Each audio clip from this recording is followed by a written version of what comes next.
Episode 66 heroine Harika. Cruise పార్టీలో మేధతో మాట్లాడుతున్న హారికను చూసి అక్కడికొచ్చిన డైరెక్టర్ కృష్ణకాంత్ ఆమెవరు అని మేధను అడుగుతాడు. ఆమె నా క్లాస్మేట్, పేరు హారిక. మేం కలిసి చాలా రోజులైంది. అనుకోకుండా ఇక్కడ కనిపిస్తే మాట్లాడుతున్నాను. సినిమాలో ఛాన్స్ కోసం ట్రై చేస్తోంది అని చెప్పింది మేధ. నీ క్లాస్మేట్టా అంటూ హారిక మొహాన్ని పరిశీలనగా చూశాడు కృష్ణకాంత్. అతన్ని చూసి ఇబ్బందిగా నవ్వింది హారిక. ఆమె స్మైల్ అతన్ని బాగా ఆకర్షించింది. అప్పుడతను హారికతో, హలో హారిక, నేను డైరెక్టర్ కృష్ణకాంత్. నా నెక్స్ట్ మూవీలో ఒక క్యారెక్టర్ ఉంది. దానికి నువ్వైతే కరెక్ట్గా సరిపోతావు. మరి నీకు నా మూవీలో చేయడానికి ఇంట్రెస్ట్ ఉందా అని అడిగాడు. ఆ మాట వినగానే మేధ కోపంగా, అదేంటి కృష్ణకాంత్ గారు, మీ నెక్స్ట్ మూవీలో మెయిన్ లీడ్ నాకే ఇస్తానని చెప్పారు కదా అని అడిగింది. తన క్యారెక్టర్ను ఇప్పుడే వచ్చిన హారిక దక్కించుకుంటుందేమోనని టెన్షన్ పడిపోతూ ఆమె హారిక వైపు అసూయగా చూసింది. అప్పుడు కృష్ణకాంత్ నవ్వుతూ, నో బేబీ, నువ్వు కోప్పడుకు. అందులో మెయిన్ లీడ్ నీదే. సెకండ్ లీడ్గా నీ ఫ్రెండ్ని అడుగుతున్నాను అని హారికను చూస్తూ చెప్పాడు. హారికకి వాళ్లని జంటగా చూస్తుంటే చిరాకనిపించినా బయటపడనివ్వలేదు తన ఫీలింగ్స్ని. అప్పుడు కృష్ణకాంత్ మళ్లీ మాట్లాడుతూ, ఏమంటావు మిస్ హారిక, ఇప్పుడు నేను బాక్సాఫీస్ హిట్ డైరెక్టర్నని నీకు తెలిసే ఉంటుంది. మేధ మెయిన్ లీడ్గా యాక్ట్ చేసే మూవీలో సెకండ్ లీడ్ క్యారెక్టర్ నీకే ఇస్తాను. ఈ ఆఫర్ నీకు నచ్చితే ఈ రాత్రి నా రూమ్కి రావచ్చు. మనం స్క్రిప్ట్ గురించి డీటెయిల్గా డిస్కస్ చేద్దాం అంటూ సాగదీస్తూ చెప్పాడు. సినిమా ఫీల్డ్లో అర్ధరాత్రి రూంలో స్క్రిప్ట్ డిస్కషన్కి రావాలి అని చెప్తే ఆ మాటకు అర్థం తెలియనంత తెలివి తక్కువది కాదు హారిక. అతని ఉద్దేశమేంటో ఆమెకు స్పష్టంగా అర్థమైంది. కృష్ణకాంత్ ఇచ్చిన ఆఫర్కి హారిక ఒప్పుకుంటుందేమోనని మనసులోనే భయపడింది మేధ. ఎలాగైనా ఆఫర్ను చెడగొట్టేయాలి అని అనుకుంటూ, ఏంటి కృష్ణకాంత్ గారు, మీరలా అడిగారు? ఆమె సెకండ్ లీడ్కి ఎలా ఒప్పుకుంటుందనుకుంటున్నారు? ఇండస్ట్రీలోకొస్తూ ఎవరైనా మెయిన్ లీడ్ కోసమే చూస్తారు కదా అని హారిక వైపు చూసి నవ్వుతూ చెప్పింది. కాని కృష్ణకాంత్ మేధ మాటలు పట్టించుకోకుండా హారిక సమాధానం కోసం ఆమె వైపే ఆశగా చూస్తున్నాడు. ఒక డైరెక్టర్గా యాక్టర్స్ని హ్యాండిల్ చేయటంలో అతనికి చాలా ఎక్స్పీరియన్స్ ఉంది. ఖచ్చితంగా హారిక తన ఆఫర్ని ఒప్పుకుంటుందని అతననుకుంటున్నాడు. అప్పుడు హారిక, కృష్ణకాంత్ గారు, మీ ఆఫర్కి చాలా థ్యాంక్స్, కాని నన్ను క్షమించండి, నేనీ రోల్ చేయాలనుకోవడం లేదు అని చెప్పింది. ఆ మాట వినగానే మేధ ఆనందపడ్డా లోలోపల ఆశ్చర్యపడింది కూడా. నిజంగా హారికకు పిచ్చిపట్టిందని వచ్చిన ఆ ఆఫర్ని చేతులారా వదులుకుంటుంది అని అనుకుంది. హారిక సమాధానానికి కృష్ణకాంత్ కూడా ఆమె వైపు కొంచెం విచిత్రంగా చూసి, అంటే నువ్వు నన్ను రిజెక్ట్ చేస్తున్నావా అని అన్నాడు. అతని ప్రశ్నకు ఏం చెప్పాలో తెలియక చిన్నగా, ఐమ్ సారీ సార్ అనంది హారిక. మిస్ హారిక, నువ్వేం చేశావో నీకు తెలుస్తుందా? నా ఆఫర్ని రిజెక్ట్ చేశావంటే ఇక లైఫ్లో ఇండస్ట్రీలో నీకు ఆఫర్స్ రాకపోవచ్చు. మళ్ళీ ఒకసారి ఆలోచించుకో అని కూల్గా బెదిరించాడు. ఆ మాట వినగానే హారిక భయపడిపోతూ, సార్, అది అంటూ నీళ్లు నమిలింది. ఇంతలో ఎక్స్క్యూజ్ మీ అంటూ ఎవరో ఒక వ్యక్తి రావటంతో హారిక తలెత్తి అటువైపుగా చూసింది. అతను హారిక దగ్గరకొచ్చి, మీ పేరు అని మాట్లాడుతూ ఉండగానే పక్కన ఉన్న కృష్ణకాంత్ అతన్ని చూసి, ఓ మిస్టర్ ప్రతీక్, మీరు కూడా పార్టీకొచ్చారా అని అన్నాడు. ప్రతీక్ కూడా అతన్ని ఆశ్చర్యంగా చూసి, హలో కృష్ణకాంత్ గారు, మిమ్మల్ని చూసి చాలా రోజులైంది అని అన్నాడు. అవును, నేను షూట్లో బిజీగా ఉన్నాను, మీ అంత తీరిగ్గా లేను కదా అని అతన్ని ఎగతాళిగా వెక్కిరించాడు కృష్ణకాంత్. ప్రతీక్ కూడా ఒక డైరెక్టర్, కాని అతనికి ఇండస్ట్రీలో సరైన హిట్ లేదు. అతను ఎప్పుడూ తన కథను నమ్ముకుంటాడు. అందులో ప్రొడ్యూసర్స్ అడిగిన మార్పులు చేయటం అతనికి ఇష్టం ఉండదు. అందుకే అతనితో ఎవ్వరూ పనిచేయటానికి ముందుకురారు. కాని అతను ఎవ్వరికీ భయపడడు. తన మీద తనకు నమ్మకం ఉన్న మనిషి అతను. అలాంటి ప్రతీక్ ఈ పార్టీకొచ్చాడంటే తన సినిమాకి ప్రొడ్యూసర్స్ను వెతుక్కోడానికే అయ్యుంటుందని అనుకున్నాడు కృష్ణకాంత్. ప్రతీక్ కృష్ణకాంత్ను చేసిన ఎగతాళిని పట్టించుకోకుండా హారిక వైపు చూసి, మీ పేరు హారిక కదా? నేను మీ పిక్స్ చూశాను. ఈ మధ్యనే ఒక కొత్త సినిమా తీయడానికి ట్రై చేస్తున్నాను. మీరు నా సినిమాలో హీరోయిన్ క్యారెక్టర్కి బాగా సూట్ అవుతారు అనుకుంటున్నాను. నా సినిమాలో చేయడానికి మీకు ఇంట్రెస్ట్ ఉందా అని అడిగాడు. ఆ మాట వినగానే హారిక కన్నా ముందు మేధ ఆశ్చర్యపోతూ ఏంటి అనంది. అతను హారికను డైరెక్ట్గా హీరోయిన్ ఛాన్స్ ఆఫర్ చేస్తాడని ఆమె ఊహించలేదు. మరోవైపు హారిక కూడా ఆ వార్త విని ఆశ్చర్యపోయింది. కాని అంతలోనే అనుమానంగా మీరు కూడా స్క్రిప్ట్ గురించి డిస్కస్ చేయడానికి నేను మీ రూమ్కి రావాలి అని అడుగుతున్నారా అని అడిగింది. అది వినగానే ప్రతీక్ నవ్వుతూ నోనో, మీరు నన్ను తప్పుగా అర్థం చేసుకోవద్దు. నేనిలాంటి వాటికి వ్యతిరేకం. నా స్క్రిప్ట్లో హీరోయిన్ క్యారెక్టర్కి మీరు నిజంగానే సూట్ అవుతారు, అందుకే అడిగాను అని చెప్పాడు. ఆ మాట విని హారిక మొహం ఆనందంతో విప్పారింది. ఆమె మొహంలో ఆనందం చూసిన కృష్ణకాంత్, హీరోయిన్ రోల్ అనగానే మోసపోవద్దు. ఇంతవరకు అతను రాసిన స్క్రిప్ట్ ఒక్కటి కూడా బయటికి రాలేదు. అతని సినిమాల్లో నువ్వు హీరోయిన్గా యాక్ట్ చేస్తే ఆ సినిమా నువ్వు యూట్యూబ్లోనే చూసుకోవాల్సిందే తప్ప థియేటర్లోకి రాదది అని అన్నాడు. వెంటనే మేధ కూడా, అవును, కృష్ణకాంత్ గారు చెప్పింది నిజం. ఊరు పేరు లేని డైరెక్టర్తో చేస్తే ఏ సినిమా అయినా థియేటర్లో ఎలా వస్తుంది అని వెటకారంగా అంది. వాళ్ళిద్దరి మాటలు విన్న హారికకు ఏం సమాధానం చెప్పాలో అర్థం కాలేదు. అప్పుడు కృష్ణకాంత్ ప్రతీక్ వైపు చూసి, మిస్టర్ ప్రతీక్, ఇప్పుడు మీ చేతిలో స్క్రిప్ట్ ఉంది. అయినా మీ సినిమాకి ప్రొడ్యూసర్ దొరకడం కష్టం. మీకున్న ఇమేజ్కి మీకోసం ఇన్వెస్టర్స్ వస్తారని నేను అనుకోవడం లేదు అని అన్నాడు. ఆ మాటలకు ప్రతీక్ అతని వైపు కొంచెం చిరాగ్గా చూసి, కృష్ణకాంత్ గారు, మరీ అంత వెట్టకారంగా మాట్లాడాల్సిన పనిలేదు. నా స్క్రిప్ట్ నేనే రాసుకున్నాను. అలాగే ఇన్వెస్టర్స్ని కూడా నేనే వెతుక్కుంటాను అని అన్నాడు. అప్పుడు హారిక హఠాత్తుగా, ప్రతీక్ గారు, నేను మీ మూవీలో హీరోయిన్గా చేయడానికి ఒప్పుకుంటున్నాను అనంది. అది వినగానే ప్రతీక్ నవ్వి, సరే, మీరు నిశ్చింతగా ఉండండి. నా స్క్రిప్ట్ చాలా బావుంటుంది. దీన్ని కష్టపడి ఇష్టపడి మనీ ఇన్వెస్ట్ చేసేవాళ్లు కూడా ఉంటారు. కొంచెం టైం పట్టినా మనం వాళ్ళని కనిపెడితే చాలు. సినిమా ఖచ్చితంగా మంచి హిట్ అవుతుంది అని చెప్పాడు ప్రతీక్. ఆ మాటలు విని కృష్ణకాంత్ నవ్వుతూ, ఇంతవరకు హిట్టే లేని డైరెక్టర్, పేరే లేని ఒక హీరోయిన్ కలిసి సినిమా తీస్తారంటే ఏ ప్రొడ్యూసర్ అయినా ఎందుకు ముందుకొస్తాడు అని వెటకారంగా నవ్వాడు. మేధ కూడా నవ్వి, హారిక, నువ్వు కొంచెం ఎక్కువగానే ఊహల్లో విహరిస్తున్నట్టుగా అనిపించడం లేదు? ఇండస్ట్రీలోకి వచ్చి రాగానే ఒకేసారి హీరోయిన్ అయిపోదామని అనుకుంటున్నావా? అయినా ఇలా ఒక ఫ్లాప్ డైరెక్టర్తో మూవీ చేస్తే నీ ఫ్యూచర్ ఏమైపోతుంది? ఇంక నువ్వు ఎప్పుడూ ఇలా క్యారెక్టర్ ఆర్టిస్ట్గానే మిగిలిపోతావు అనంది. ఆ మాటలు విన్న ప్రతీక్ హారికతో, చూడండి మేడం, వీళ్ల మాటల్ని పట్టించుకోకండి, నన్ను నమ్మండి. ఈ సినిమా తీసిన తర్వాత మీరు ఈ మేధ కన్నా ఎక్కువగా ఫేమస్ అయిపోతారు అని చెప్పాడు. ఇంతలో బ్యాంక్వెట్ హాల్ డోర్ తెరుచుకుంది. భరత్ తన స్టాఫ్తో కలిసి లోపలికి అడుగుపెట్టాడు. అతని వెనకే ఒకేసారి అందమైన అమ్మాయిలు కూడా లోపలికి రావటం చూసి అక్కడి వాళ్లందరూ తలలు తిప్పి అటువైపుగా చూశారు. ఇంతమంది అందమైన అమ్మాయిలతో పార్టీకొచ్చాడు, ఎవరతను అని పార్టీలో వాళ్లంతా గుసగుసలు మొదలుపెట్టారు. ఇంతలో ఎవరో హఠాత్తుగా భరత్ వెనుక ఉన్న అమ్మాయిల వైపు చూసి, వాళ్ళు డ్రీమ్ ఏంజల్స్ గ్రూప్ కదా? 2 రోజుల్నుంచి ఇంటర్నెట్లో వైరల్ అవుతున్న వీడియోలో ఉన్నది వీళ్లే అని అన్నారు. వెంటనే మిగతా వాళ్లు కూడా, అవునవును వీళ్లే, అందరూ చాలా బాగా పర్ఫామ్ చేశారు. అంత పెద్ద ఈవెంట్ను ఇంతవరకు ఎక్కడా చూడలేదు. ఎయిర్ షిప్స్తో ఆకాశాన్ని నింపడం ఒక అద్భుతమైన దృశ్యం. ఖచ్చితంగా వాళ్ల బాస్ చాలా రిచ్ అయి ఉంటాడు అంటూ అందరూ తలోక మాట మాట్లాడుతున్నారు. ఇప్పుడు వీళ్ళు ఈ పార్టీకెందుకొచ్చుంటారు అని ఎవరో ఒక వ్యక్తి అనుమానంగా అడిగాడు. ఎవరైనా ఈ పార్టీకి ఎందుకొస్తారు? ఇక్కడ చాలామంది ప్రొడ్యూసర్స్, డైరెక్టర్స్ ఉంటారు కాబట్టి. నిన్న రాత్రి వాళ్ల పర్ఫార్మెన్స్ చూసిన వాళ్లంతా ఇప్పుడు ఆ అమ్మాయిల్ని తమ మూవీస్లో బుక్ చేసుకోవడానికి ఇక్కడ ఇంట్రెస్ట్ చూపిస్తారు.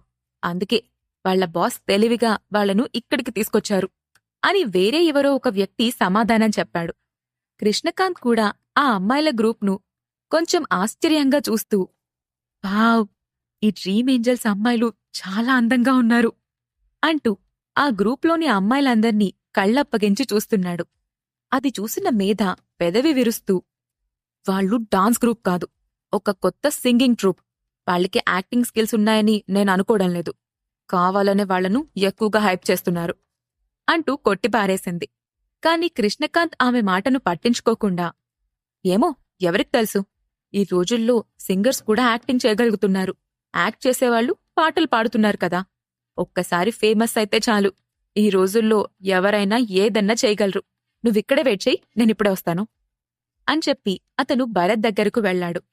వెళ్ళిపోతున్న అతన్ని మేఘ అసహ్యంగా చూస్తూ, వీడొక్క చిత్తకారి కుక్క, ఎక్కడ అమ్మాయి కనిపిస్తే అక్కడ వాలిపోతాడు అని కృష్ణకాంత్ని మనసులోనే తిట్టుకుంది. అందరూ డ్రీమ్ ఏంజల్స్ గ్రూప్ గురించి, వాళ్ల బాస్ గురించి మాట్లాడ్డం విని హారిక కూడా క్యూరియాసిటీతో అటువైపు చూసింది. అక్కడ కనిపించిన భరత్ను, అతని వెనుక ఉన్న అమ్మాయిల్ని ఆశ్చర్యంగా చూస్తూ షిప్పెక్కే ముందు వాళ్లని చూసిన సంగతి గుర్తు చేసుకున్న హారిక, ఇతను ఇంత రిచ్ అని, ఒక ఎంటర్టైన్మెంట్ కంపెనీకి బాస్ అని ముందే తెలుసుంటే నేనతన్ని ముందే పరిచయం చేసుకునుండేదాన్ని అని అనుకుంది. అప్పటికే పార్టీలో ఉన్న వాళ్లంతా భరత్ చుట్టూ చేరి అతన్ని ప్రశ్నల మీద ప్రశ్నలు అడుగుతున్నారు.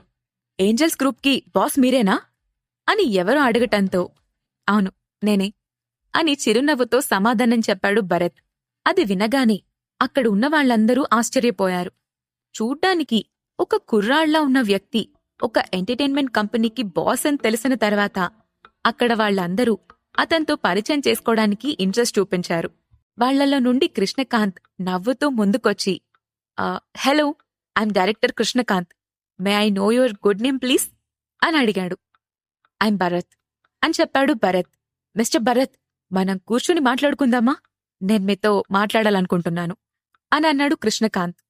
ఓకే, షూర్ అని భరత్ అనడంతో ఇద్దరూ కొంచెం దూరంగా ఉన్న లివింగ్ రూంలోకి వెళ్లి కూర్చున్నారు. చెప్పండి మిస్టర్ కృష్ణకాంత్, మీరు నాతో ఏదో మాట్లాడాలన్నారు అని అడిగాడు భరత్. అవును భరత్ గారు, నేనొక సినిమా స్టార్ట్ చేయబోతున్నాను. అందులో యాక్ట్ చేయటానికి ఆర్టిస్టులని నేను మీ కంపెనీ నుంచి తీసుకోవాలనుకుంటున్నాను. మీకిష్టమైతే వాళ్ళని మా మూవీలో యాక్ట్ చేయనివ్వండి అని అన్నాడు. భరత్ అది విని, మూవీ అంటే మంచి విషయమే, కానీ వాళ్ళు యాక్ట్ చేయాలంటే వాళ్ళ క్యారెక్టర్స్ గురించి మాకు క్లియర్గా తెలియాలి అని చెప్పాడు. నేను మీ ఆర్టిస్టులని చిన్న చిన్న రోల్స్కి ఎలా తీసుకుంటాను భరత్ గారు? నా మూవీలో చాలా సపోర్టింగ్ రోల్స్ ఉన్నాయి, వాటికి మీ వాళ్ళనే తీసుకుంటాను అని అన్నాడు కృష్ణకాంత్. నా దగ్గర చాలా మంది ఆర్టిస్టులున్నారు. మీరెవరి గురించి మాట్లాడుతున్నారో చెప్తే మనం మాట్లాడుకుందాం. కానీ ఒక్క మాట, డ్రీమ్ ఏంజల్స్లో ఉన్న 4 సపోర్టింగ్ రోల్స్ చేయటం కుదరదు. వాళ్లు కేవలం మెయిన్ రోల్స్ మాత్రమే చేస్తారు అని క్లియర్గా చెప్పాడు భరత్. దాంతో కృష్ణకాంత్ ఒక్క నిమిషం మౌనంగా ఉండిపోయాడు. అతని సినిమాలో మేధ మెయిన్ రోల్ చేయబోతోంది. అతనికి కూడా ఆమెను మెయిన్ లీడ్ నుంచి తీసేయటం ఇష్టం లేదు. దాంతో అతను కొంచెం ఇబ్బందిగా, మిస్టర్ భరత్, మీరు దీని గురించి మళ్ళీ ఒకసారి ఆలోచిస్తే బావుంటుంది అని అన్నాడు. లేదు, ఈ విషయంలో నేను రెండోసారి ఆలోచించాలి అనుకోవడం లేదు అని అన్నాడు భరత్. అతను గట్టిగా రిజెక్ట్ చేయటంతో కృష్ణకాంత్ ఏం మాట్లాడలేకపోయాడు. భరత్ అతనితో మాట్లాడుతూనే ఇంటర్నెట్లో కృష్ణకాంత్ గురించి సెర్చ్ చేశాడు. అందులో ఉన్న ఇన్ఫర్మేషన్ ప్రకారం కృష్ణకాంత్ హైప్ని ఇష్టపడే దర్శకుడు. బాక్సాఫీస్ పాపులారిటీ కోసమే ఇంట్రెస్ట్ చూపిస్తాడని ఉంది.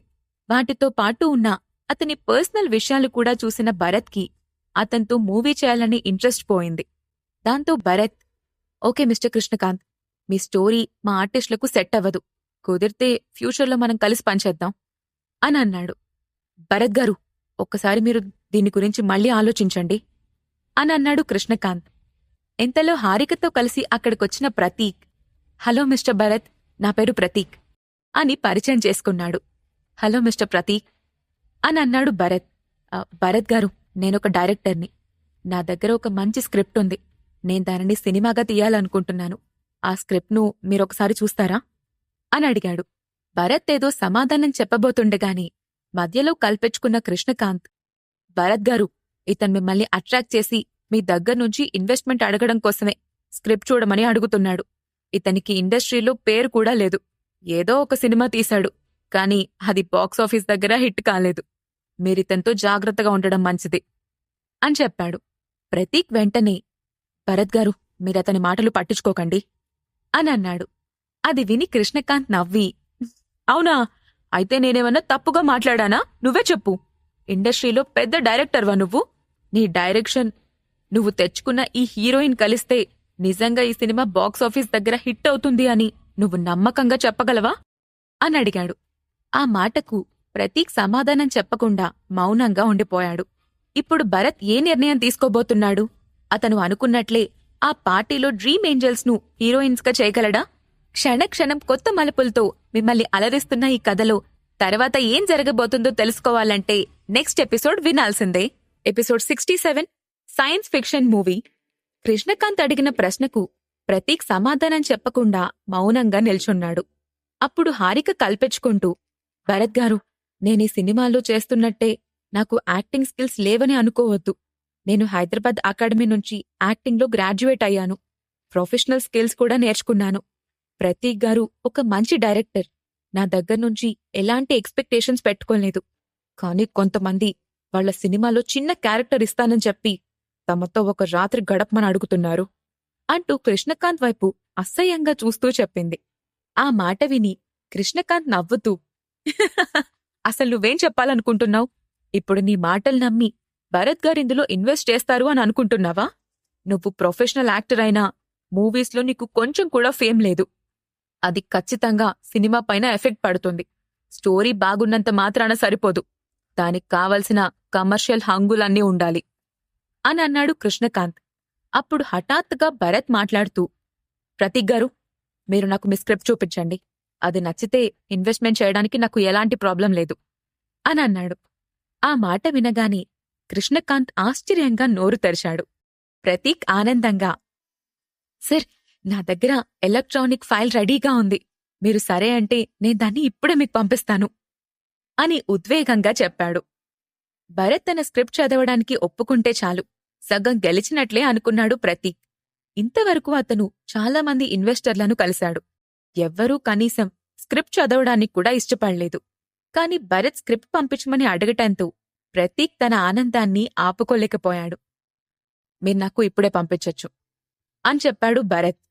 దాంతో ప్రతీక్ ఉత్సాహంగా తలూపి తన స్క్రిప్టున్న డాక్యుమెంట్ను భరత్కి పంపించి టెన్షన్గా అతని వైపే చూడటం మొదలుపెట్టాడు. 15 నిమిషాల్లో ఆ స్క్రిప్ట్ సినాప్సిస్ చదివిన భరత్ 2 నిమిషాలు మౌనంగా ఆలోచించాడు. తర్వాత ప్రతీక్ వైపు చూసి, ఈ స్టోరీలో మెయిన్ థీమ్ గురించి చెప్పగలరా అని అడిగాడు. తప్పకుండా భరత్ గారు. ఈ మూవీలో ముఖ్యంగా డూమ్స్డే గురించి చెప్పబోతున్నాము. అంటే మానవజాతి అంతరించే సమయంలో మనుషుల స్వభావాలు ఎలా మారిపోతాయి, వాళ్లలో ఉండే మంచి చెడులు, మన నాగరికత, వాటి మధ్యలో జరిగే మార్పుల గురించి ఉంటుంది అని చెప్పాడు. భరత్ అతను చెప్పింది జాగ్రత్తగా విని, సరే, మీకు ఇన్వెస్ట్మెంట్ ఎంత కావాలి అని అడిగాడు. ఆ ప్రశ్నకు ప్రతీక్ కొంచెం సంకోచిస్తూ, ఇది సైన్స్ ఫిక్షన్ మూవీ కాబట్టి ఇందులో స్పెషల్ ఎఫెక్ట్స్ రియలిస్టిక్గా ఉండాలి. శంకర్ తీసిన రోబో మూవీ కన్నా మనది బెస్ట్ మూవీగా నిలుస్తుంది. అందుకే నా బడ్జెట్ 500 కోట్లు అని చెప్పాడు. ఆ మాట వినగానే కృష్ణకాంత్ ఒక్కసారిగా షాక్ అవుతూ, 500 కోట్లా అని అన్నాడు. ఒక్క హిట్టు కూడా లేని డైరెక్టర్ను నమ్మి 500 కోట్లు పెట్టుబడి ఎవరు పెడతారు? ఇతను తెలివి తక్కువవాడ్లా ఉన్నాడు అని అనుకున్నాడు కృష్ణకాంత్. భరత్ ఏం సమాధానం చెప్పకపోవటంతో ప్రతీక్ తలదించుకొని, మీకు బడ్జెట్ ఎక్కువ అనిపిస్తే నేను 250 కోట్లలోనే సినిమా తీయడానికి ప్రయత్నిస్తాను అని చిన్నగా అన్నాడు. 250 కోట్లు కాదు కదా, 50 లక్షలు ఇవ్వడం కూడా ఎక్కువే దీనికి అని వెటకారంగా మాట్లాడాడు కృష్ణకాంత్. అప్పుడు భరత్, స్పెషల్ ఎఫెక్ట్ నాకు బెస్ట్గా ఉండాలి. నీకు 500 కోట్లు సరిపోకపోతే 1000 కోట్లు ఇవ్వడానికైనా నేను రెడీగా ఉన్నాను. కానీ నాకు అవుట్పుట్ పర్ఫెక్ట్గా రావాలి, ఎక్కడా కాంప్రమైజ్ అవ్వద్దు అని అన్నాడు. ఆ మాట వినగానే షాక్తో తల పైకెత్తి నమ్మలేనట్లుగా చూస్తూ, 1000 కోట్లా అని తడబడుతూ అడిగాడు ప్రతీక్. భరత్ నవ్వుతూ, అవును, కానీ ఆ సినిమాలో మా డ్రీమ్ ఏంజల్స్ 4 మెయిన్ క్యారెక్టర్స్లో కూడా ఉండాలి. నా వైపు నుండి అదొక్కటే కండిషన్ అని చెప్పాడు భరత్. అప్పటికే మైకంలో ఉన్న ప్రతీక్ వెంటనే తల అంగీకారంగా ఊపుతూ, సరే సరే సార్, నాకు ప్రాబ్లం లేదు అని చెప్పాడు.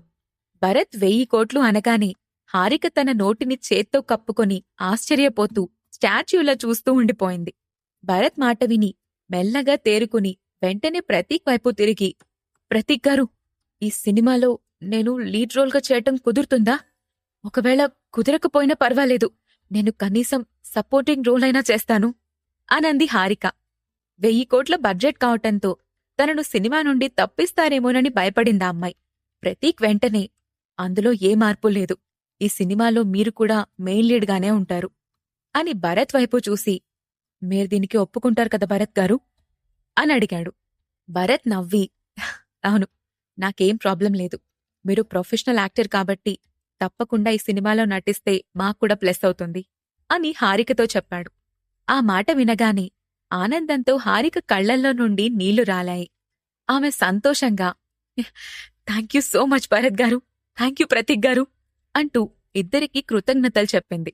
2 ఏళ్లపాటు పడిన కష్టం తర్వాత ఎట్టకేలకు ఒక చెప్పుకోతగ్గ పాత్ర రావటంతో ఆ సంతోషాన్ని తట్టుకోలేకపోయింది హారిక. కాని ఇదంతా చూస్తూ నిల్చున్న కృష్ణకాంత్కి దాదాపు స్పృహ కోల్పోయినంత పనైపోయింది. 1000 కోట్ల పెట్టుబడి పెట్టడానికి భరత్ ఒప్పుకుంటాడని కృష్ణకాంత్ అస్సలు ఊహించలేదు. అతను నిదానంగా తేరుకొని ఆలోచిస్తూ, అంటే ఇప్పుడు ప్రతీక్ 1000 కోట్ల సినిమాకి డైరెక్టర్గా మారబోతున్నాడు. ఇట్స్ ఇంపాసిబుల్ అని అనుకున్నాడు. అతను వెంటనే భరత్ వైపు తిరిగి, భరత్ గారు, మీరెందుకిలా చేస్తున్నారు? ఈ సినిమా ఖచ్చితంగా ఫ్లాప్ అవుతుంది అని అన్నాడు. ఆ మాటకు భరత్ అతన్ని చిరాగ్గా చూస్తూ, అసలు మీరేం చెప్పాలనుకుంటున్నారో డైరెక్ట్గా చెప్పండి అని అన్నాడు. అప్పుడు కృష్ణకాంత్, నా ఉద్దేశమేంటంటే, ఇలాంటి ఫ్లాప్ సినిమాకి డబ్బులు పెట్టి నష్టపోయే బదులుగా మీరు నాతో సినిమా తీస్తే మీకు తప్పకుండా ప్రాఫిట్ ఉంటుంది. నా సినిమా అంటే బాక్సాఫీస్ దగ్గర హిట్ గ్యారెంటీ అని చెప్పాడు. అతని మాటలకు భరత్ ఆలోచిస్తున్నట్టుగా చూశాడు. అది చూసి భరత్ తన నిర్ణయం మార్చుకుంటాడేమోనని కంగారు పడ్డాడు ప్రతీక్. అప్పుడు భరత్ అతన్ని సూటిగా చూస్తూ, సారీ మిస్టర్ కృష్ణకాంత్, నేనతనికి మాటిచ్చేశాను. నేనొక్కసారి మాటిచ్చిన తర్వాత వెనక్కి వెళ్లను అని చెప్పాడు. ఆ మాట వినగానే ప్రతీక్ సంతోషంగా, థాంక్యూ భరత్ గారు, థాంక్యూ సో మచ్. మీరు నా మీద పెట్టుకున్న నమ్మకాన్ని నిలబెట్టుకుంటాను. మీ డబ్బును వృధా కానివ్వను. మీకు మాటిస్తున్నాను అని అన్నాడు. భరత్ చిరునవ్వుతో తలూపాడు. ఇక కృష్ణకాంత్ చేసేదేమీ లేనట్లు వెనక్కి తిరిగి మేద దగ్గరకొచ్చాడు. ఇంతసేపు అక్కడేం మాట్లాడుకుంటున్నారు అని నీరసంగా కనిపించిన అతని వాలకం చూసి అనుమానంగా అడిగింది మేధ. కృష్ణకాంత్ విసుగ్గా మొహం పెట్టి, ఆ ప్రతీక్ చాలా అదృష్టవంతుడు. అతనితో సినిమా తీయడానికి 1000 కోట్లు పెట్టే ఇన్వెస్టర్ దొరికాడు అని కోపంగా చెప్పాడు కృష్ణకాంత్. ఆ మాట వినగానే మేధ నమ్మలేనట్లుగా తన కళ్ళు పెద్దవి చేసి, ఏంటి 1000 కోట్లా అని ఆశ్చర్యపోయి, అంటే ఇప్పుడా హారిక 1000 కోట్ల సినిమాలు హీరోయినా అని అనుకుంది. ఆమె అదృష్టానికి అసూయపడుతూ, కృష్ణకాంత్ గారు, ఈ ఇన్వెస్టర్ ఎవరు? అసలు 1000 కోట్లు ఇన్వెస్ట్ చేయటానికి ఎలా ఒప్పుకున్నాడు? అంత డబ్బు పెట్టడం అంటే జోక్ కాదు కదా అని నమ్మలేనట్లుగా అడిగింది. ఆ ప్రశ్నకు కృష్ణకాంత్ విరక్తిగా నవ్వుతూ, ఈ ఎంటర్టైన్మెంట్ ఇండస్ట్రీ అనేది కేవలం అదృష్టంపైనే ఆధారపడుంటుంది. ఎప్పుడు ఎక్కడ ఏ సినిమా హిట్ అవుతుందో, ఏ సినిమా ఫ్లాప్ అవుతుందో చెప్పడం కష్టం. ఇప్పుడా ప్రతీక్ గాడికి అదృష్టం కలిసొచ్చింది. ఆ సినిమా హిట్ అయితే వాడి రాత మారిపోతుంది. ఒకవేళ ఫ్లాప్ అయినా 1000 కోట్లతో సినిమా తీసిన పేరుంటుంది అని అన్నాడు. దాంతో మేధ కూడా అవును అన్నట్టుగా తలూపి మౌనంగా ఉండిపోయింది. కాసేపటి తర్వాత, సరే, మీ కొత్త సినిమా ప్రిపరేషన్లో క్యాపిటల్ గ్యాప్ ఉంది కదా, దానికి ఇన్వెస్టర్ ఇంకా దొరకలేదన్నారు. దాని గురించి ఏం చేయబోతున్నారు అని అడిగింది మేధ. నేనిప్పుడే నా నిర్ణయం మార్చుకున్నాను. ఆ సినిమా షూటింగ్ కొంతకాలం పాటు పోస్ట్పోన్ చేస్తాను. మనం కూడా 1000 కోట్ల కన్నా ఎక్కువ ఇన్వెస్ట్ చేసేవాళ్లని వెతికి పట్టుకోవాలి. అప్పుడు నేను కూడా హై బడ్జెట్ సినిమాకి డైరెక్ట్ చేయొచ్చు అని అన్నాడు. ఆ మాట విన్న మేధ సంతోషంగా, అవును, ఈ ప్లాన్ చాలా బావుంది. మన సినిమా ఆ ప్రతీక్ తీసే సినిమా కన్నా పెద్ద హిట్ అవుతుంది. కనీసం నీకు ప్రత్యర్థిగా ఉండే అర్హత కూడా ఆ ప్రతీక్కి లేదు అని అంది. కాని ఇందులో నాకు నీ హెల్ప్ కావాలి. అది నువ్వే చేయగలవు అని అన్నాడు కృష్ణకాంత్. దాంతో మేధ అర్థం కానట్టుగా చూసి, మీరేమంటున్నారు అని అడిగింది. అవును, ఈ క్రూయిజ్లో కళ్యాణ్ వెదురా అని బిజినెస్ మ్యాన్ ఒకరున్నారు. అతనికి లేడీస్ వీక్నెస్ ఉంది. ఎలాగైనా నువ్వతన్ని కలిసే ఏర్పాటు నేను చేస్తాను. నువ్వతన్ని అట్రాక్ట్ చేసి ఎలాగైనా మన సినిమాకి ఇన్వెస్ట్ చేయడానికి ఒప్పించాలి అని చెప్పాడు. విదురా ఫ్యామిలీనా? వాళ్ళు అంత రిచ్చా అని అడిగింది మేధ. అవును, ప్రపంచంలోనే టాప్ 500 ఎంటర్ప్రైజెస్లో విదురా ఎంటర్ప్రైజెస్ కూడా ఉంది. కొన్ని దేశాల్లో గవర్నమెంట్స్ కూడా వీళ్ల కనుసైగలతోనే నడుస్తూ ఉంటాయి అని చెప్పాడు. అది వినగానే మేధ, అవునా, అయితే అతని దగ్గర్నుంచి ఇన్వెస్ట్మెంట్ తీసుకురావడానికి నేను తప్పకుండా ట్రై చేస్తాను అనంది. కళ్యాణ్ గురించి వినగానే మేధ తన మనసులో, అన్నీ బావుంటే ఆ కళ్యాణ్ను అట్రాక్ట్ చేసి అతనికి భార్యగా మారిపోవాలి. అప్పుడిలా సినిమాలు చేస్తూ బ్రతకాల్సిన అవసరం ఉండదు అని ప్లాన్ చేసుకుంటూ ఉంది. కాని ఆమె మనసులో ఉద్దేశాన్ని కృష్ణకాంత్ ముందే ఊహిస్తూ, నీ మనసులో ఇప్పుడు ఏ ఆలోచనలు తిరుగుతున్నాయో నాకు తెలుసు. కాని నువ్వు దాని గురించి ఆలోచించొద్దు. అంత పెద్ద ఫ్యామిలీ వాళ్ళు ఒక యాక్టర్ని పెళ్లి చేసుకోవడానికి అస్సలు ఒప్పుకోరు. కాబట్టి నువ్వు చెయ్యాల్సిన పనిమీద మాత్రమే దృష్టి పెట్టు అని హెచ్చరించాడు. దాంతో ఆమె నిరాశగా, సరే నాకర్థమైంది, నేను ఇన్వెస్ట్మెంట్ కోసమే ట్రై చేస్తాను అని చెప్పింది. కొద్ది క్షణాల్లోని ప్రతీకి 1000 కోట్ల పెట్టుబడి పెట్టే ఇన్వెస్టర్ దొరికాడనే న్యూస్ ఆ పార్టీలో అందరికీ తెలిసిపోయింది. దాంతో అందరూ ప్రతీక్ అదృష్టానికి అసూయపడ్డారు. మరికొందరు ఆ ఇన్వెస్టర్ భరత్ అని తెలుసుకుని అతనితో పరిచయం పెంచుకోవడానికి వెళ్లారు. వాళ్లల్లో కొందరు ఎంటర్టైన్మెంట్ కంపెనీలో డైరెక్టర్లు, షేర్ హోల్డర్సు, ప్రొడ్యూసర్సు, డైరెక్టర్సు ఉన్నారు. తమ దగ్గర స్క్రిప్ట్ ఉందని కొందరు తమతో పాటు సినిమాల్లో ఇన్వెస్ట్ చేయమని మరికొందరు, ఇంకొంతమంది అతనితో కలిసి బిజినెస్ చేయడానికి ఇంట్రెస్ట్ చూపిస్తూ మాట్లాడారు. భరత్ వాళ్లందరితో విసిగిపోయి ఇక అక్కడ్నుంచి లేవబోతున్న సమయంలో చివరిగా వచ్చిన వ్యక్తి, హలో భరత్ గారు, నా పేరు పీటర్. నేను చిరాయి షిప్ బిల్డింగ్ ఇండస్ట్రీకి సేల్స్ డైరెక్టర్ని. ఇది నా బిజినెస్ కార్డ్ అని భరత్ ముందున్న టేబుల్పై తన కార్డ్ పెట్టాడు. అది చూసి భరత్ కొంచెం ఆశ్చర్యపోయాడు. ఎంటర్టైన్మెంట్ ఇండస్ట్రీకి సంబంధించిన డిస్కషన్ జరుగుతున్న సమయంలో షిప్ బిల్డింగ్ ఇండస్ట్రీ గురించి కార్డ్ రావటంతో అతను దాన్ని తీసుకుని చూస్తూ, హలో పీటర్, విషయమేంటి అని అడిగాడు. రేపు ఐలాండ్లో ప్రైవేట్ యాచ్ ఎగ్జిబిషన్ జరగబోతోంది. మీరు విజిట్ చేస్తారని ఎక్స్పెక్ట్ చేస్తున్నాను అని చిరునవ్వుతో ఇన్వైట్ చేశాడు పీటర్. యాచ్ ఎగ్జిబిషనా అని అర్థం కానట్టుగా అడిగాడు భరత్. అవును, ప్రపంచంలోనే లగ్జరీ యాచ్ మ్యానుఫ్యాక్చరర్స్ అందరూ రేపక్కడికొస్తారు. మా చిరాయి షిప్ బిల్డింగ్ కూడా యాచ్లో లేటెస్ట్ మోడల్స్ని చూపిస్తుంది. ఒకవేళ మీకు ఇంట్రెస్ట్ ఉంటే మీరు విజిట్ చేయొచ్చు అని చెప్పాడు. ఓకే, నేను రేపు తప్పకుండా వస్తాను అని చెప్పాడు Bharat. That's very kind of you. ఇక నేను మిమ్మల్ని డిస్టర్బ్ చేయను. మనం రేపు కలుద్దాం భరత్ గారు అని నవ్వుతూ అక్కడ్నుంచి వెళ్లిపోయాడు పీటర్. పార్టీకొచ్చినప్పట్నుంచి భరత్ను గమనిస్తూ ఉన్నాడు పీటర్. అతను 1000 కోట్లను సినిమాలో ఇన్వెస్ట్ చేయటం చూసి ఖచ్చితంగా తనకు కావలసిన కస్టమర్ అతనే అని నిర్ణయించుకున్నాడు. అందుకే అతనితో మాట్లాడి ఎగ్జిబిషన్ పట్ల ఇంట్రెస్ట్ కలిగేలా చెప్పాడు. ఒక కంపెనీ సేల్స్ డైరెక్టర్గా అలాంటి ఒక పెద్ద కస్టమర్ని పట్టుకోవడం పీటర్కి చాలా పెద్ద విషయం. అందులోనూ భరత్ లాంటి కస్టమర్ దొరికితే తమ కంపెనీ తయారు చేసిన యాచ్లు ఈజీగా అమ్ముడవుతాయి. అందుకే భరత్ను ఇన్వైట్ చేశాడు. భరత్ అక్కడ్నుంచి లేచి తన పక్కనే ఉన్న ప్రతీక్ వైపు చూసి, వీలైనంత త్వరగా మూవీ షూట్కి ప్లాన్ చేయండి. హైదరాబాద్ వెళ్ళాక మనం మళ్ళీ కలుద్దాం అని అన్నాడు. సార్, నాకీ సినిమా తప్ప వేరే ప్రపంచం లేదు. మీరు ఎప్పుడు హైదరాబాద్కి వెళ్తారో చెప్తే నేను కూడా మీతో పాటే వస్తాను అని అన్నాడు ప్రతీక్. సరే అంటూ హారిక వైపు చూసి, మీరు కూడా మాతో వస్తారా అని అడిగాడు భరత్. వస్తాను సార్ అని ఆనందంగా తలూపింది హారిక. ఓకే, మేం బయలుదేరేటప్పుడు మీకు ఇన్ఫార్మ్ చేస్తాం అని చెప్పి పార్టీ నుండి తన వాళ్లందరితో బయటికొచ్చేశాడు భరత్. ఆ రోజు రాత్రి రాయల్ ప్రిన్సెస్కి మాల్దీవ్లో లాస్ట్ డే. రేపు షిప్ అక్కడ్నుండి బయలుదేరి వెళ్తుంది. అందుకే ఆ రోజు చూడ్డానికొచ్చిన టూరిస్టులందరూ ఆ రాత్రికి బయటకు వెళ్లిపోయారు. భరత్ కూడా తిరిగి తన గ్రూప్ అందరితో తాము స్టే చేసిన హోటల్ దగ్గరకు వెళ్లి ఆ రాత్రి రూమ్స్లో రెస్ట్ తీసుకున్నారు. హారిక ఆనందంగా శారద దగ్గరకు తిరిగి వెళ్ళింది. అప్పటికే నిద్రపోతున్న శారదను నిద్రలేపుతూ, అక్కా నిద్రలే, నేన్నీకొక ముఖ్యమైన విషయం చెప్పాలి అనంది. దాంతో నిద్రలో ఉన్న శారద విసుక్కుంటూ లేచి, ఏంటి హారిక, నువ్వెటూ నేను చెప్పినవి చేసుండవు, నాకు తెలుసు. ఇంక నువ్వు చెప్పడానికేముంది, నన్ను నిద్రపోనివ్వు అనంది.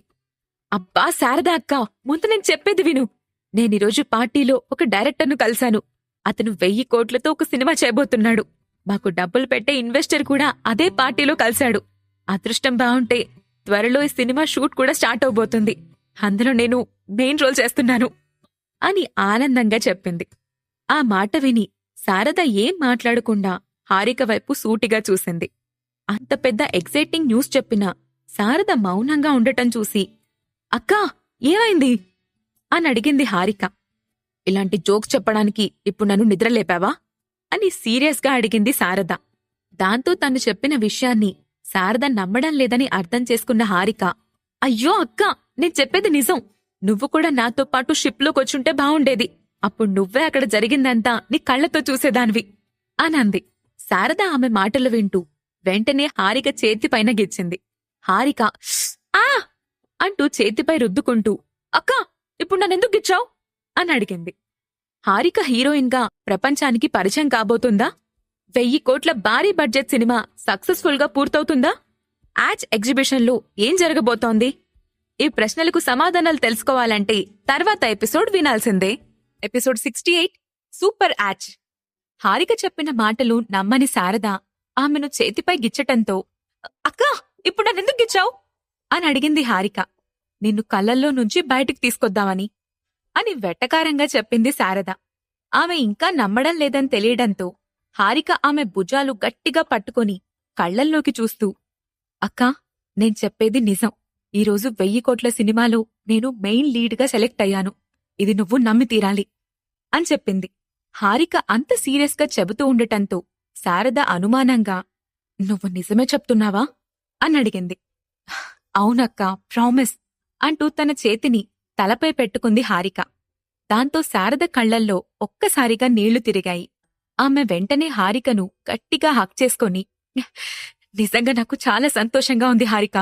నువ్వు కూడా నాలాగే నీ లైఫ్ నాశనం చేసుకుంటావేమోనని, నీ కలలు నిజం కావేమోనని భయపడ్డాను. కాని నీ అదృష్టం బావుంది. నేనిప్పుడు చాలా హ్యాపీగా ఉన్నాను అంటూ కళ్ళు తుడుచుకుంది. అవునక్కా ఈ సినిమాకి ప్రొడ్యూసర్ భరత్ గారిని చాలా రిచ్ పర్సన్. అయినా చూడ్డానికి మంచివారిలా ఉన్నారు. ఈసారి కలిసినప్పుడు నేను నీకోసం కూడా ఒక క్యారెక్టర్ ఇవ్వమని అడుగుతాను అనంది హారిక.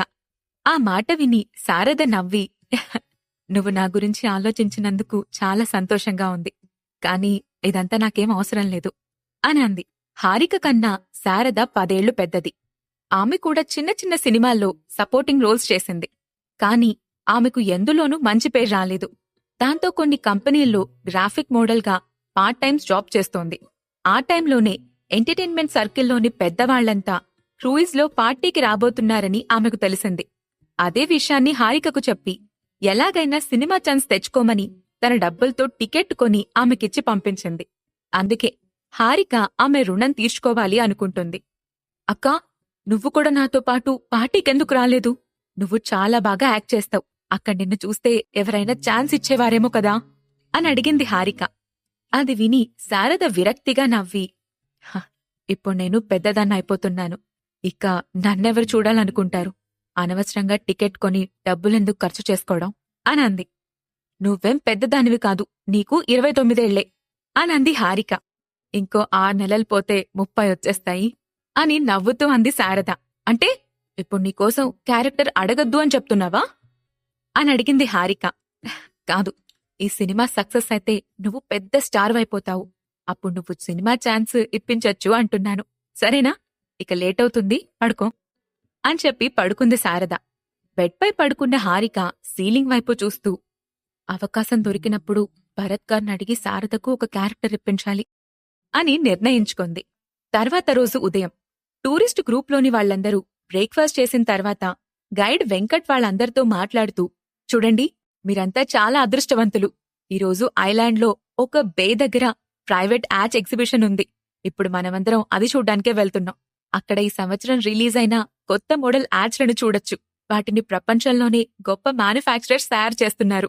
నేను మీకోసం టికెట్స్ కూడా రెడీగా ఉంచాను. మీరు ఆ టికెట్తో వాటిని ఫ్రీగా చూడొచ్చు. అలాగే సముద్రంలో టూర్ కూడా చేయొచ్చు అని చెప్పాడు. ఆ మాట వినగానే సహనా ఆనందంతో పక్కనే ఉన్న రోహిత్ చేతిని పట్టుకొని వావ్ రోహిత్, మనం దాన్ని చూడ్డానికెళ్దాం అని ఎక్సైటింగ్గా అంది. రోహిత్ ఆమె ఆనందాన్ని చూసి చిన్నగా నవ్వాడు. కాని గ్రూప్లోని కొంతమంది అక్కడికి వెళ్లటం వల్ల మాకేంటి ఉపయోగం? అది మాలాంటి మామూలు వాళ్ళు చూడ్డానికి కాదు, బిజినెస్ చేసేవాళ్లకు ఉపయోగపడుతుంది. మాకక్కడికి రావడానికి ఇంట్రెస్ట్ లేదు. మనం వేరే ఏదన్నా సైట్ సీయింగ్ ప్లేసెస్కెళ్దాము అని అడిగారు. కాని సహనా లేదు, నేను ఆ ఎగ్జిబిషన్ని చూడాలనుకుంటున్నాను, నేనక్కడికే వెళ్తాను అని మొండిగా అంది. అవును, నేను కూడా వాటిని చూడ్డానికి ఇంట్రెస్టింగ్గా ఉన్నాను అని గ్రూప్లో నుంచి ఎవరో పైకి లేచన్నారు. దాంతో వెంకట్ ఇప్పుడు మీరు 2 గ్రూపులుగా విడిపోతే నేను ఎటువైపు గైడ్గా వెళ్లాలి? ముందు మీరంతా ఒక నిర్ణయానికి రండి. ఎటు వెళ్లాలో డిసైడ్ చేసుకుంటే అందరం ఒకే చోటుకెళ్దాం అని అన్నాడు. అప్పుడు భరత్ మీరు కంగారు పడకండి, నేను ఆ ఎగ్జిబిషన్కెళ్తున్నాను. మన గ్రూప్లో ఎవరన్నా అక్కడికి రావాలనుకుంటే నాతో కలిసి రావచ్చు. సైట్ సీయింగ్కి వెళ్లేవాళ్లు వెంకట్తో కలిసి వెళ్లొచ్చు అని చెప్పాడు. అది వినగానే గైడ్ వెంకట్, థ్యాంక్యూ సార్, మీరు చాలా హెల్ప్ చేశారు. లేదంటే ఇప్పుడు వీళ్ళు 2 గ్రూపులుగా విడిపోతే నేను వాళ్ళకి నచ్చచెప్పలేక చచ్చిపోయేవాణ్ణి అని నవ్వాడు. భరత్ అతని మాటలకు చిన్నగా నవ్వాడు. లేఖ మిథున ఇద్దరూ సైట్ సీయింగ్కి వెళ్లాలనుకున్నారు. దాంతో భరత్, సరే మీరు మన గ్రూప్ని జాగ్రత్తగా చూసుకోండి అని వాళ్లకు రెస్పాన్సిబిలిటీని అప్పగించాడు. ధన్య ఎప్పటిలాగే భరత్ను ఫాలో అవుతోంది. కార్తీక, శ్రావణి ఇద్దరూ యాచింగ్పై ఇంట్రెస్టింగ్గా ఉండటంతో వాళ్లు భరత్ వెనకే వెళ్లడానికి సిద్ధపడ్డారు. వాళ్లతో పాటు విశాల్ కూడా భరత్తో బయలుదేరాడు. దారిలో విశాల్, బాస్, మీరు సినిమా కోసం 1000 కోట్లు ఇన్వెస్ట్మెంట్ చేయటం గురించి సీరియస్గానే ఉన్నారా అని అడిగాడు. అవును, ఎందుకలా అడిగావు అని అన్నాడు భరత్. ఆ సినిమాకి నేను ఫోటోగ్రాఫర్గా చెయ్యొచ్చా అని అడిగాడు విశాల్. ఫోటోగ్రాఫర్గానా? నీకు సినిమాటోగ్రఫీ తెలుసా అని ఆశ్చర్యంగా అడిగాడు భరత్. విశాల్ చిన్నగా నవ్వి, నిజానికి మొదట్లో నేను చాలా సినిమాలకి పనిచేశాను. అందరూ అవకాశమిస్తానని చెప్పి వాళ్ల పనులు చేయించుకునేవాళ్లు. కానీ ఎవ్వరూ అవకాశమివ్వలేదు. అందుకే విసుగొచ్చి సినిమాల్లో నుండి బయటకొచ్చేశాను అని చెప్పాడు. అది విని భరత్, సరే నేను నీకు ఆపర్చునిటీ ఇస్తాను, కానీ ఇది నా ఒక్కటి డెసిషన్పై డిపెండ్ అయ్యలేదు. ఈ సినిమా డైరెక్టర్ ప్రతీక్ కూడా నిన్ను ఒప్పుకుంటేనే నువ్వు ఈ సినిమాకి పనిచేస్తావు అని అన్నాడు. ఆ మాటకు విశాల్ ఆనందపడిపోతూ, ఓకే బాస్, నన్ను నేను ప్రూవ్ చేసుకుంటాను. అలాగే నాకు పోస్ట్ ఎడిటింగ్ కూడా తెలుసు. అందులో నేను బెస్ట్ అని నేననుకుంటున్నాను. నేను తప్పకుండా నా టాలెంట్ని చూపిస్తాను అని ఎక్సైటింగ్గా చెప్పాడు విశాల్. అతని ఆనందాన్ని చూసి భరత్ నవ్వుకుంటూ, కొంచెం ఎక్కువగానే మాట్లాడతాడు గాని ఇతనిలో చాలా టాలెంట్ ఉంది అని అనుకుంటూ, సరే సరే, నువ్వు బాగా పనిచేస్తే డైరెక్టర్ కూడా ఒప్పుకుంటాడు. అప్పుడు నువ్వు సినిమాకి వర్క్ చేయొచ్చు. అలాగే నా కంపెనీలో కూడా జాయిన్ అవ్వచ్చు అని చెప్పాడు. ఆ మాటతో విశాల్ ఆనందానికి అవధుల్లేకుండా పోయాయి. దాంతో సంతోషంగా, thank you boss, thank you so much అని అన్నాడు. ఎగ్జిబిషన్లో భాగంగా అందమైన నీలి సముద్రంపై లెక్కలేనన్ని యాచ్లు రకరకాల సైజుల్లో వరుసగా ఒకే చోట చేర్చి ఉన్నాయి. అవి కొన్ని క్లాసిక్ లుక్లో, మరికొన్ని సూపర్ మోడ్రన్ లుక్లో వేటికవే అందంగా ఉన్నాయి. రోహిత్ చేతులు పట్టుకుని నడుస్తున్న సహనా అక్కడున్న యాచ్లను చూసి, రోహిత్, ఫ్యూచర్లో నువ్వు నా కోసం ఒక యాచ్ కొంటావా అని అడిగింది. ఆ మాట వినగానే రోహిత్ ఒక్కసారిగా ఉలిక్కిపడుతూ ఆమెను పిచ్చిదాన్ని చూసినట్టుగా చూసి, ఏం మాట్లాడుతున్నావు సహనా? ఇలాంటి యాచ్లు మనమెలా కొనగలం? ఇవన్నీ రిచ్ పీపుల్కి మాత్రమే, మనకంత సీన్ లేదు అని చెప్పాడు. ఆ మాట వినగానే సహనా చిరాగ్గా, ఛీ, నువ్వు ఎప్పుడు ఇలాగే చెప్తుంటావు రోహిత్. అయినా అవి కొనలేనివేమీ కాదు. 1 కోటి రూపాయలు సంపాదిస్తే చాలు, కొనుక్కోవచ్చు అని అంది. రోహిత్ ఆ మాటలకు నోరు తెరిచి, మేడం సహనా, మీరు కొంచెం కళ్ళల్లో నుండి భూమి మీదకి రండి. అయినా డబ్బు సంపాదించటం అంటే నీకంత తేలిగ్గా ఉందా అని ఆశ్చర్యంగా అడిగాడు. అదేవంత పెద్ద పనా? మనం రాత్రికి రాత్రి 1,00,000 రూపాయలు సంపాదించాం. అలాంటప్పుడు 1 కోటి రూపాయలు ఈజీగా సంపాదించొచ్చు అని తేలిగ్గా చెప్పింది సహనా. ఏం పనిచేసి సంపాదించావు? భరత్ గారి గురించి ఇన్ఫర్మేషన్ ఇచ్చావు. అది కూడా ఒక పనేనా? అయినా భరత్ గారు దాని గురించి పట్టించుకోలేదు కాబట్టి మనం బతికిపోయాం. లేదంటే ఈరోజు మనం బతికుండేవాళ్లం కాదు అని మొహం చిరాగ్గా పెట్టి చెప్పాడు రోహిత్. అసలు అతనికి ఎందుకంత భయపడుతున్నావు? అతను కేవలం ఒక ఎంటర్టైన్మెంట్ కంపెనీకి బాస్. అదీ పెద్ద విషయమేనా? అతను నిజంగా అంత పెద్ద ధనవంతుడైతే ప్రైవేట్ ప్లేన్లోనే వచ్చేవాడు కానీ మనలా మామూలు ఫ్లైట్లో వచ్చేవాడు కాదు అనంది సహనా. ఆమె ఎంత చెప్పినా వినదని అర్థం కావటంతో రోహిత్ ఆమెతో వాదించటం ఇష్టం లేక సైలెంట్గా ఉండిపోయాడు. ఎగ్జిబిషన్ లోపలికొచ్చిన భరత్ను దూరం నుంచే చూసిన పీటర్ అతని ముందుకొచ్చి, హలో భరత్ గారు, మీరింత త్వరగా వస్తారని ఊహించలేదు. ప్లీజ్ కమ్ అంటూ గౌరవంగా ఇన్వైట్ చేశాడు. అవును, నేను నా సైన్యంతో వచ్చాను అని నవ్వుతూ అన్నాడు భరత్. భరత్ వెనుక ఉన్న వాళ్లను చూసి పీటర్ కూడా నవ్వి, మీరొచ్చేటప్పుడు చూసిన యాచ్లు ఎలా ఉన్నాయి అని అడిగాడు. ఇప్పటివరకు చూసినవన్నీ నార్మల్గానే ఉన్నాయి, కానీ మీ దగ్గర కొత్త మోడల్ ఉందని చెప్పారు కదా, నేను దానిని చూడ్డానికి ఇంట్రెస్టింగ్గా ఉన్నాను అంటూ భరత్ చుట్టూ చూశాడు. అవును సార్, ఈ సంవత్సరం కొత్త మోడల్ యాచ్ మా షిప్ బిల్డింగ్ కంపెనీ నుంచే రాబోతోంది. మరి కాసేపట్లో వచ్చేస్తుంది అని అన్నాడు. అప్పుడే దూరం నుండి భారీ సైన్స్ ఫిక్షన్ ఫ్లేవర్తో ఉన్న ఒక యాడ్ మెల్లగా అటువైపు రావటం మొదలుపెట్టింది. దూరంగా ఉన్నప్పుడు మామూలుగా కనిపించిన యాడ్స్ దగ్గరయ్యే కొద్దీ అది చాలా భారీగా కనిపించింది. మామూలుగా యాడ్స్లు 30-40 మీటర్ల కన్నా ఎక్కువ ఎత్తుగా ఉండవు. కాని కొత్తగా వచ్చిన యాడ్స్ చూడ్డానికి చాలా ఎత్తు, వెడల్పు ఉన్నట్టుగా అనిపించటంతో పాటు భారీ డ్రైవింగ్ స్పేస్తో కనిపిస్తూ మిగతా వాటికన్నా దాని ప్రత్యేకతను నిలుపుకుంది. దగ్గరికొచ్చిన ఆ యాడ్స్ని చూసి భరత్ కూడా ఆశ్చర్యపోతూ, ఇదేనా మీరు చెప్పిన లేటెస్ట్ యాడ్స్ అని అడిగాడు. అవును సార్, మా కంపెనీ ఈ యాడ్స్ను తయారు చేయటానికి 3 సంవత్సరాలు పట్టింది అని చెప్పాడు పీటర్. ఓ అంటూ ఆ యాడ్స్ను పరిశీలించి చూస్తున్న భరత్, దీని స్పెషాలిటీస్ ఏంటో మాకు చెప్తారా అని అడిగాడు. షూర్ సార్, మా కంపెనీ తయారు చేసిన ఈ యాడ్స్ యుద్ధ నౌకతో సమానంగా పర్ఫామ్ చేస్తుంది.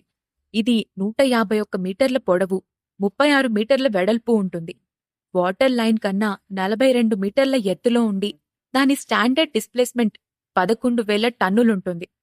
మీరందరూ చూస్తున్న ఈ ఫ్యూచర్ డిజైన్లో 5000 హార్స్ పవర్ ఇంజిన్ ఇన్బిల్డ్ అయి ఉంటుంది. Maximum speed 40 knots, economic speed 20 knots, range 16,000 ఉంటుంది అని చెప్పాడు పీటర్. అవునా, మరి దీంట్లో ఆయిల్ పోయకపోతే అని కార్తీక మధ్యలో అడ్డుకుంటూ అడిగింది. ఆమె ప్రశ్నకు ప్రతీక్ ఆమెను అమాయకురాలను చూసినట్టుగా చూసి నవ్వుకుంటూ, షిప్లో రీట్రాక్టబుల్ మాస్ట్ ఉంటుంది. తెరచాపలు కూడా పూర్తిగా ఆటోమేటిక్గా సెయిల్ మోడ్లో ఉంటాయి. మనం ఏం కష్టపడాల్సిన పని లేకుండా అన్నీ ఓపెన్ అవుతాయి. యాడ్స్ దానికదే నడుస్తుంది అని అన్నాడు. అతను చెప్పింది విని అందరూ ఒకేసారి వావ్, ఇది నిజంగా చాలా డిఫరెంట్గా ఉంది అని మెచ్చుకున్నారు. దాని ప్రత్యేకతలన్నీ విన్న తర్వాత ఇలాంటి యాడ్స్ను సూపర్ యాడ్స్ అని పిలవడం కరెక్ట్గా ఉంటుంది అని అంది కార్తీక. భరత్ గారు, యాడ్స్ ల్యాండ్ అయింది, మనం పైకెళ్ళి చూద్దాం అని అన్నాడు పీటర్. వెంటనే సహన కూడా, రోహిత్ రా, మనం కూడా వెళ్ళి యాడ్స్ని చూసొద్దాం అంటూ హడావిడిగా రోహిత్ చేయి పట్టుకుని లాగి ముందుకు వెళ్లబోయింది. కాని పీటర్ ఆమెని ఆపుతూ, సారీ మేడం, ఇది అందరూ వెళ్లి చూడ్డం కుదరదు అని అన్నాడు. ఎందుకు వెళ్ళకూడదు? నా దగ్గర టికెట్ ఉంది కదా అని కోపంగా అంది సహన. ఆ టికెట్ మామూలు యాడ్స్ చూడ్డానికి మాత్రమే పనికొస్తుంది, కానీ ఈ యాడ్ చూడ్డానికి మాత్రం కాదు. ఈ యాడ్స్లోకి స్పెషల్ కస్టమర్స్కు మాత్రమే పర్మిషన్ ఉంటుంది అని చెప్పాడు పీటర్. ఆ మాటలకు సహన రోహిత్ వైపు చూసి, నువ్వేం మాట్లాడవేంటి రోహిత్, మనకిచ్చిన టికెట్తో అన్ని యాడ్స్లు చూడొచ్చని గైడ్ చెప్పాడు కదా, మరి వీళ్ళు నన్నెందుకు లోపలికి వెళ్ళనివ్వడం లేదు అని చిరాగ్గా అడిగింది. ఇది మ్యానుఫ్యాక్చరర్ రూల్స్ మేడం. ఆ షిప్లో ఫర్నిషింగ్ అన్నీ వాల్యుబుల్. అవి డ్యామేజ్ అయితే వాటికి మీరు పే చేయలేరు అని విసుగ్గా మొహం పెట్టి చెప్పాడు పీటర్. అంటే మీ ఉద్దేశమేంటి? మేమంతకన్నా పేదవాళ్ళం అనుకుంటున్నావా? అలాంటప్పుడు ఇలాంటి యాడ్ ఎగ్జిబిషన్లో పెట్టడం ఎందుకు? డైరెక్టర్గా మీరు రిచ్ కస్టమర్ల వరకే పెట్టొచ్చు కదా అని నిష్ఠూరంగా అంది సహన. మేడం, మీరిలా మాట్లాడి గొడవ చేస్తే నేను సెక్యూరిటీని పిలవాల్సొస్తుంది అని అసహనంగా హెచ్చరించాడు పీటర్. దాంతో రోహిత్ నిస్సహాయంగా భరత్ వైపు చూసి, భరత్ గారు అని పిలుస్తూ అతన్నేదన్నా చెప్పమన్నట్టుగా చూశాడు.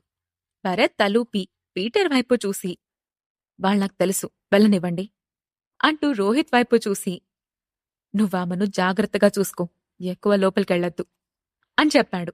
అది విని రోహిత్ ఆనందంగా, సరే భరత్ గారు, థాంక్యూ సో మచ్ అని అన్నాడు. ఆ తర్వాత పీటర్ భరత్ వెనుక వచ్చిన వాళ్ళందరికీ యాడ్ చూడటానికి పర్మిషన్ ఇచ్చాడు. లోపలికి వెళ్లి దానిని చూసిన వాళ్లంతా ఆశ్చర్యంతో నోరెళ్ల పెట్టకుండా ఉండలేకపోయారు. అప్పుడు పీటర్, ఈ యాడ్స్లో కాక్పిట్, బ్రిడ్జ్ టాప్ ఫ్లోర్లో ఉంది. ఇది ఇంటెలిజెంట్ ఆపరేషన్ను అడాప్ట్ చేసుకుంది, కాబట్టి దీన్ని స్టార్ట్ చేయటం అంత కష్టమేం కాదు. మనం కారు నడుపునట్టుగానే దీన్ని నడపచ్చు. అంతేకాకుండా దీని వెనుక ఒక యాంకర్, యాప్రాన్ కూడా ఉన్నాయి. ఇందులో 2 హెలికాప్టర్లు కూడా ఉంటాయి. కింద ఒక డాగ్ కూడా ఉంటుంది అని చెప్పాడు. ఏంటి, ఈ యాడ్స్లో మరో యాడ్ కూడా ఉందా అని సహన ఆశ్చర్యంగా అడిగింది. ఇప్పుడేం జరగబోతోంది? ఆ యాడ్స్ వల్ల ఎలాంటి పరిస్థితులు ఎదురు కాబోతున్నాయి? ఊహించని మలుపులతో మిమ్మల్ని సర్ప్రైజ్ చేసే ఎలిమెంట్స్తో రాబోతున్న ఎపిసోడ్స్ను మిస్ కాకుండా వినండి. ఎపిసోడ్ 69 సముద్ర ప్రయాణం. యాడ్స్ గురించి పీటర్ చెప్పిన మాటలు విన్న సహన ఆశ్చర్యంగా, ఈ యాడ్స్లో మరో యాడ్ కూడా ఉందా అని అడిగింది.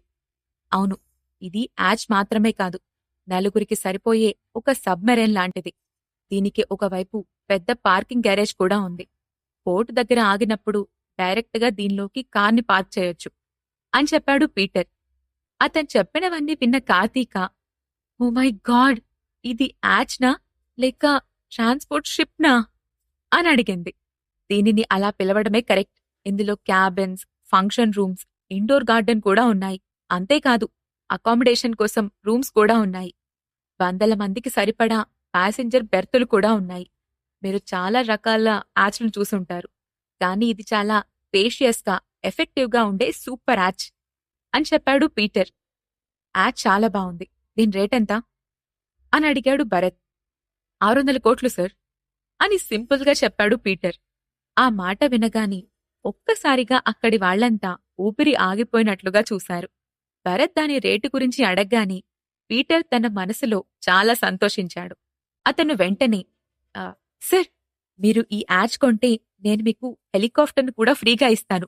అంతేకాదు, ఈరోజు మా ఎగ్జిబిషన్లో మీరు చూసిన యాచ్లలో మా కంపెనీ తయారు చేసిన ఏదైనా చిన్న యాచ్ను కూడా గిఫ్ట్గా సెలెక్ట్ చేసుకోవచ్చు అని చెప్పాడు. భరత్ చిన్నగా నవ్వి, నువ్వు గిఫ్ట్ ఇవ్వకపోయినా నేనీ షిప్ తీసుకుంటాను అని అన్నాడు. భరత్ నోటి నుండి ఆ మాటలు వినగాని అక్కడి వాళ్లంతా నోరు తెరిచారు. ముఖ్యంగా సహన కళ్ళు పెద్దవి చేసి బొమ్మలా నిలబడిపోయింది. ఆమె భరత్ను ఒక ఎంటర్టైన్మెంట్ కంపెనీకి బాస్గా మాత్రమే చూసింది. కాని అతను ఇంత పెద్ద యాచ్ను కొంటానని చెప్పటంతో ఆమె చెవులు ఒక్కసారిగా పనిచేయటం లేదేమోనని ఆమెపై ఆమెకే అనుమానం వచ్చింది. పీటర్ వెంటనే ఆనందంగా, భరత్ గారు, నేను మీకోసం కాంట్రాక్ట్ పేపర్స్ తీసుకొస్తాను అని అన్నాడు. సరే సరే, కానీ అంతకన్నా ముందు మనం ఒకసారి ట్రయల్కి వెళ్ళొద్దాం. ఆ తర్వాత కాంట్రాక్ట్ సంగతి చూద్దాం అని అన్నాడు భరత్. ఓ, ఓకే సార్. యాచ్ను మీరు ఆపరేట్ చేయాలనుకుంటున్నారా అని అడిగాడు పీటర్. అవును అని భరత్ చెప్పటంతో పీటర్ అతన్ని ఆపరేటింగ్ చైర్ దగ్గరకు తీసుకెళ్లి అక్కడ ఉన్న కంట్రోల్ సిస్టమ్ గురించి ఎక్స్ప్లెయిన్ చేశాడు. అంతా శ్రద్ధగా విన్న భరత్ ఇంజన్ స్టార్ట్ చేసి సూపర్ యాచ్ని నెమ్మదిగా పోర్టు దగ్గర నుండి సముద్రంలోకి పోనిచ్చాడు. యాచ్ సడన్ గా కదలడంతో లోపల ఉన్న వాళ్లంతా ఊగిపోయారు. కింద పడకుండా అక్కడున్న వస్తువులను పట్టుకుని జాగ్రత్తగా నిల్చున్నారు. యాచ్ ఇంజిన్ ఫుల్ పవర్తో ఆపరేట్ చేయటంతో దాని స్పీడ్ హైయెస్ట్ పాయింట్కి చేరుకుంది. సముద్రంపై వీస్తున్న గాలికి కళ్ళు కూడా తెరవలేక అందరూ కళ్ళు మూసుకున్నారు. భరత్కి యాచ్ డ్రైవ్ చేయడం చాలా ఫన్గా అనిపించింది. భరత్ పక్కనే ఉన్న పీటర్, సార్, మీరిప్పుడు పూర్తిగా మాన్యువల్ డ్రైవింగ్ మోడ్లో నడుపుతున్నారు, కానీ ఇందులో ఇంటర్నల్గా ఉన్న ఆర్టిఫిషియల్ ఇంటెలిజెన్స్తో ఈ యాచ్ ఆటోమేటిక్గా కూడా నడవగలదు. తనకు తానే స్వయంగా రూట్ని వెతుక్కోగలదు. అలాగే weather conditions, sea conditions, rather ఎక్స్ప్లోరేషన్ని బట్టి సముద్రంపై వచ్చే అనేక రకాల ప్రమాదాలను అడ్డుకోవడమే కాకుండా ఛానల్స్ ఓవర్లాప్ అవ్వకుండా కూడా చూడగలదు అంటూ ఆ యాచ్ పనితీరును ఎక్స్ప్లెయిన్ చేశాడు. ఓకే, నేనీ షిప్ని తీసుకుంటాను అని కన్ఫర్మ్ చేసి చెప్పాడు భరత్. చూస్తుంటే మీరు చాలా సాటిస్ఫాక్షన్గా ఉన్నారనిపిస్తోంది అని నవ్వుతూ అన్నాడు పీటర్. భరత్ కూడా నవ్వి, మనం వెళ్ళి కాంట్రాక్ట్పై సైన్ చేద్దాం అని అంటూ యాచ్ను పోర్ట్ వైపుకు నడిపించాడు. భరత్ ఆ యాచ్ను కొనబోతున్నాడని తెలుసుకొని అతనితో వచ్చిన వాళ్లంతా ఆ షిప్ను పూర్తిగా చూడాలని లోపలికి వెళ్లారు. అంత విలువైన యాచ్ను జీవితంలో కళ్లతో చూడ్డమే ఎక్కువ. అందుకే దానిని పూర్తిగా చూసి ఆనందించాలి అనుకున్నారు. పీటర్తో కలిసి వెళ్లిన భరత్ ఆఫీస్ క్యాబిన్లోకి వెళ్లి త్వరగా యాచ్ పర్చేసింగ్ ప్రాసెస్ను పూర్తి చేశాడు. సార్, ఈ యాచ్ అసలు పేరు చిరాయు. మీరు దాని పేరు మార్చాలనుకుంటే నేనిప్పుడే మీకోసం పేరు రిజిస్టర్ చేయిస్తాను అని చెప్పాడు పీటర్. చిరాయు పేరు విన్న భరత్, లేదు, ఆ పేరు నాకు చాలా నచ్చింది, దాన్ని మార్చాల్సిన అవసరమేమీ లేదు అని అన్నాడు. ఓకే సార్, అయితే కాంట్రాక్ట్ ప్రకారం ఎగ్జిబిషన్లో ఉన్న యాచ్లలో ఏదన్నా మరో యాచ్ను సెలెక్ట్ చేసుకోండి, మేం దాన్ని మీకు గిఫ్ట్గా ఇస్తాం అని చెప్పాడు పీటర్. చిరాయులో టాప్ చేయగలదేదన్నా ఒక మంచి యాచ్ను చూసి అందులో ఎక్కించండి అని చెప్పాడు భరత్. అప్పుడు పీటర్ తన చేతిలో నుంచి ఒక పాంప్లెట్ను తీసి భరత్కి చూపిస్తూ, సార్, నేను మీకు ఈ ఫ్లయింగ్ షిప్ యాచ్ను రికమెండ్ చేస్తాను. అలాగే 6 సీట్లున్న ఒక హెలికాప్టర్ని కూడా చిరాయులో అటాచ్ చేసుంటుంది అని చెప్పాడు. సరే అంటూ ఫ్లయింగ్ షిప్ను చూశాడు భరత్. మరోవైపు ఒడ్డున నిల్చుని చిరాయు యాచ్ వైపు చూస్తోంది సహన. భరత్ దానిని కొనేంత ధనవంతుడని ఆమె ఊహించలేదు. గతంలో 2-3 సార్లు భరత్ పట్ల ఆమె ఎలా బిహేవ్ చేసిందో గుర్తు చేసుకుంది. దాంతో ఒక్కసారిగా ఆమె శరీరం మొత్తం చెమటలతో చల్లగా మారిపోయింది. ఏమైంది? అని అనుమానంగా అడిగాడు ఆమె పక్కనే ఉన్న రోహిత్. నువ్వు ముందు నుండి ఆ భరత్ గురించి చెప్తూనే ఉన్నావు. నేనే వినిపించుకోలేదు. కాని ఇప్పుడు వెళ్ళి నేనతనికి సారీ చెప్తే ఏదన్నా ఉపయోగం ఉంటుందా? అని అడిగింది సహన. ఆమె మాటలు విని రోహిత్ కొంచెం రిలాక్స్గా నిట్టూరుస్తూ, ఇప్పటికి నీకర్థమైందన్నమాట. అయినా నువ్వు టెన్షన్ పడకు. భరత్ గారు మనపైన కోపంగా లేరు. భరత్ గారి ప్లేస్లో వేరే ఎవరన్నా ఉండుంటే మన పరిస్థితి ఊహించడానికి కూడా వీలయ్యేది కాదు అని అన్నాడు రోహిత్. అతను నిజంగా ఇంత పెద్ద ధనవంతుడని నాకు తెలీదు. చిన్న కంపెనీకి బాసేమో అనుకున్నాను అని అంది సహన. చిన్న బాస్ అయినా మనం ఎవ్వర్నీ అనుమానించటం, అవమానించటం, గొడవపడ్డం మంచి పని కాదు. సరే, జరిగిందేదో జరిగిపోయింది. ఇప్పుడు నువ్వు నీ తప్పు తెలుసుకున్నావు కాబట్టి భరత్ గారిని కలిసినప్పుడు సారీ చెప్పు అని అన్నాడు రోహిత్. సరే అని బుద్ధిగా ఒప్పుకుంది సహన. కాసేపటి తర్వాత అందరూ కలిసి తిరిగి హోటల్ దగ్గరకు బయలుదేరారు. దారి పొడవునా భరత్ విశాల్తో మాట్లాడుతూ ఉండటంతో సహన అతనికి క్షమాపణ చెప్పడానికి వీలు కుదరలేదు. తిరిగి వెళ్లిన తర్వాత భరత్ తన గ్రూప్ అందరితో మాట్లాడుతూ, నేనిప్పుడే ఒక యాచ్ కొన్నాను. మనం మాల్దీవ్స్ నుండి అందులో తిరిగి వెళ్తే బావుంటుంది అనుకుంటున్నాను. యాచ్లో వైజాగ్ పోర్ట్కి వెళ్లి అక్కడ్నుంచి హైదరాబాద్కి వెళ్లొచ్చు. మీలో ఎవరన్నా ఇంట్రెస్ట్ ఉంటే నాతో పాటు యాచ్లో రావచ్చు. లేదా ఇంకా కొన్ని రోజులు ఇక్కడే ఉండాలనుకుంటే ఇక్కడే ఉండి ట్రావెల్ ఏజెన్సీతో కలిసి రావచ్చు అని చెప్పాడు. అది విన్న వాళ్ళందరూ ఆశ్చర్యపోతూ, అప్పుడే వెనక్కి వెళ్తున్నావా అని అడిగింది లేఖ. మనం యాచ్లో బయలుదేరితే వెళ్లటానికి వారం రోజులు పడుతుంది. అందుకే ఈ జర్నీ కొంచెం ముందుగా మొదలు పెట్టాలి అని అన్నాడు భరత్.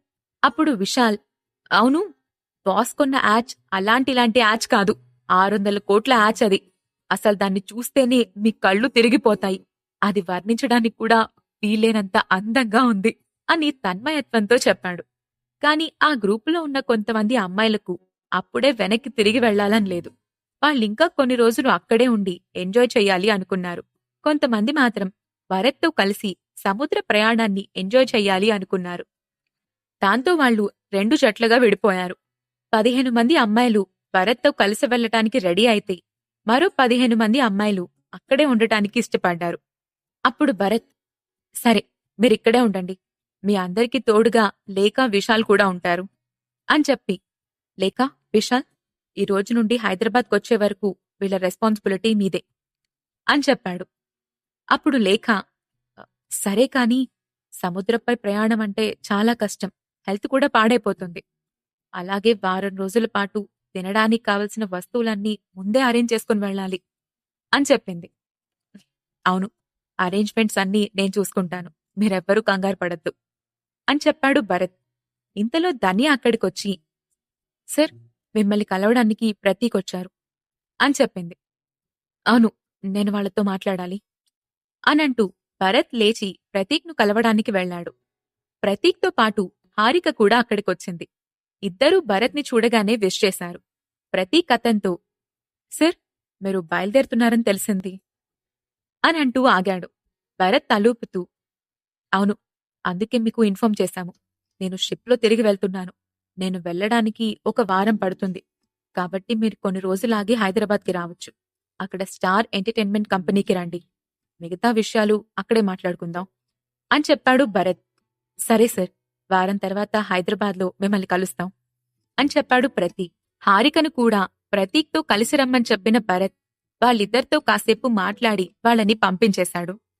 ఆ తర్వాత సముద్రంలో వారం రోజుల పాటు ఉండడానికి కావలసిన పదార్థాలన్నీ కొనడానికి షాపింగ్కెళ్లాడు భరత్. అక్కడున్న సూపర్ మార్కెట్లోని ఫ్రెష్ ఫ్రూట్స్, వెజిటబుల్స్, పాలు, బియ్యం, చపాతీ పిండి వంటి అవసరమైన పదార్థాలతో పాటు 4 టన్నుల బేరల్ మంచినీటిని కూడా కొన్నాడు. మాల్దీవుల్లోని హాస్పిటల్లో అప్పుడే బెడ్పై నుండి కళ్ళు తెరిచిన కళ్యాణ్ విదుర డాక్టర్ చెప్తున్న రిపోర్ట్ను వింటున్నాడు. కళ్యాణ్ గారు, మీ గాయానికి ఎమర్జెన్సీ ట్రీట్మెంట్ చేసిన తర్వాత ఇప్పుడు కొంచెం స్టేబుల్గా ఉన్నారు. కానీ ఈ ఐలాండ్లో ఉన్న మెడికల్ కండిషన్స్లో మీరిక్కడే ఉండటం మంచిది కాదు. మీరు ఫర్దర్ ట్రీట్మెంట్ కోసం వేరే హాస్పిటల్కి ట్రాన్స్ఫర్ అవ్వడం మంచిది అని చెప్పాడు డాక్టర్. కళ్యాణ్ నొప్పులతో కష్టంగా కదులుతూ, "ఆ గాయం వల్ల నాకెలాంటి ప్రాబ్లం లేదు కదా?" అని అడిగాడు. ఆ ప్రశ్నకు ఆ డాక్టర్ కంగారు పడి భయంతో "అ- అది ఆ, అది" అంటూ ఆగిపోయాడు. అది చూసిన కళ్యాణ్ కోపంగా "త్వరగా చెప్పు" అని అరిచాడు. అతని అరుపుకి డాక్టర్ భయపడిపోతూ "సారీ సార్, నేనేం చేయలేను. మీరు వేరే హాస్పిటల్లో ట్రీట్మెంట్ చేయించుకోవడం మంచిది" అని చెప్పాడు. ఆ మాట వినగాని కళ్యాణ్ కోపంతో "వేస్ట్ ఫెలో, ముందిక్కడి నుంచి బయటికెళ్ళు" అని అరిచాడు. డాక్టర్ భయంతో అక్కడ్నుంచి పరిగెత్తాడు. అప్పుడు లోపలికొచ్చాడు అమర్. తలపై కట్టు, చేతిలో స్టిక్ సహాయంతో నడుచుకుంటూ వచ్చి "సార్, మీరిప్పుడు కోప్పడకూడదు, లేదంటే గాయం ఇంకా ఎక్కువవుతుంది" అని చెప్పాడు. కాని కళ్యాణ్ కోపంగా "నన్నీ పరిస్థితికి తెచ్చినవాణ్ణి ముక్కలు ముక్కలుగా నరికి చంపాలనుకుంటున్నాను. వాడెక్కడున్నాడో తెలుసుకోవడానికి ఎవరినన్నా పంపించు. నేను ఎలాగైనా వాడిపై ప్రతీకారం తీర్చుకోవాలి" అంటూ పళ్ళు కొరికాడు. అప్పుడు అమర్ నిదానంగా "బాస్, ఇప్పుడు మనం అర్జెంటుగా మీ గాయానికి ట్రీట్మెంట్ చేయించాలి. మిగతావన్నీ తర్వాత చూసుకోవచ్చు. రామచంద్ర ఫ్యామిలీకి చెందిన సిగ్మా హాస్పిటల్ ప్రపంచంలోనే బెస్ట్ హాస్పిటల్.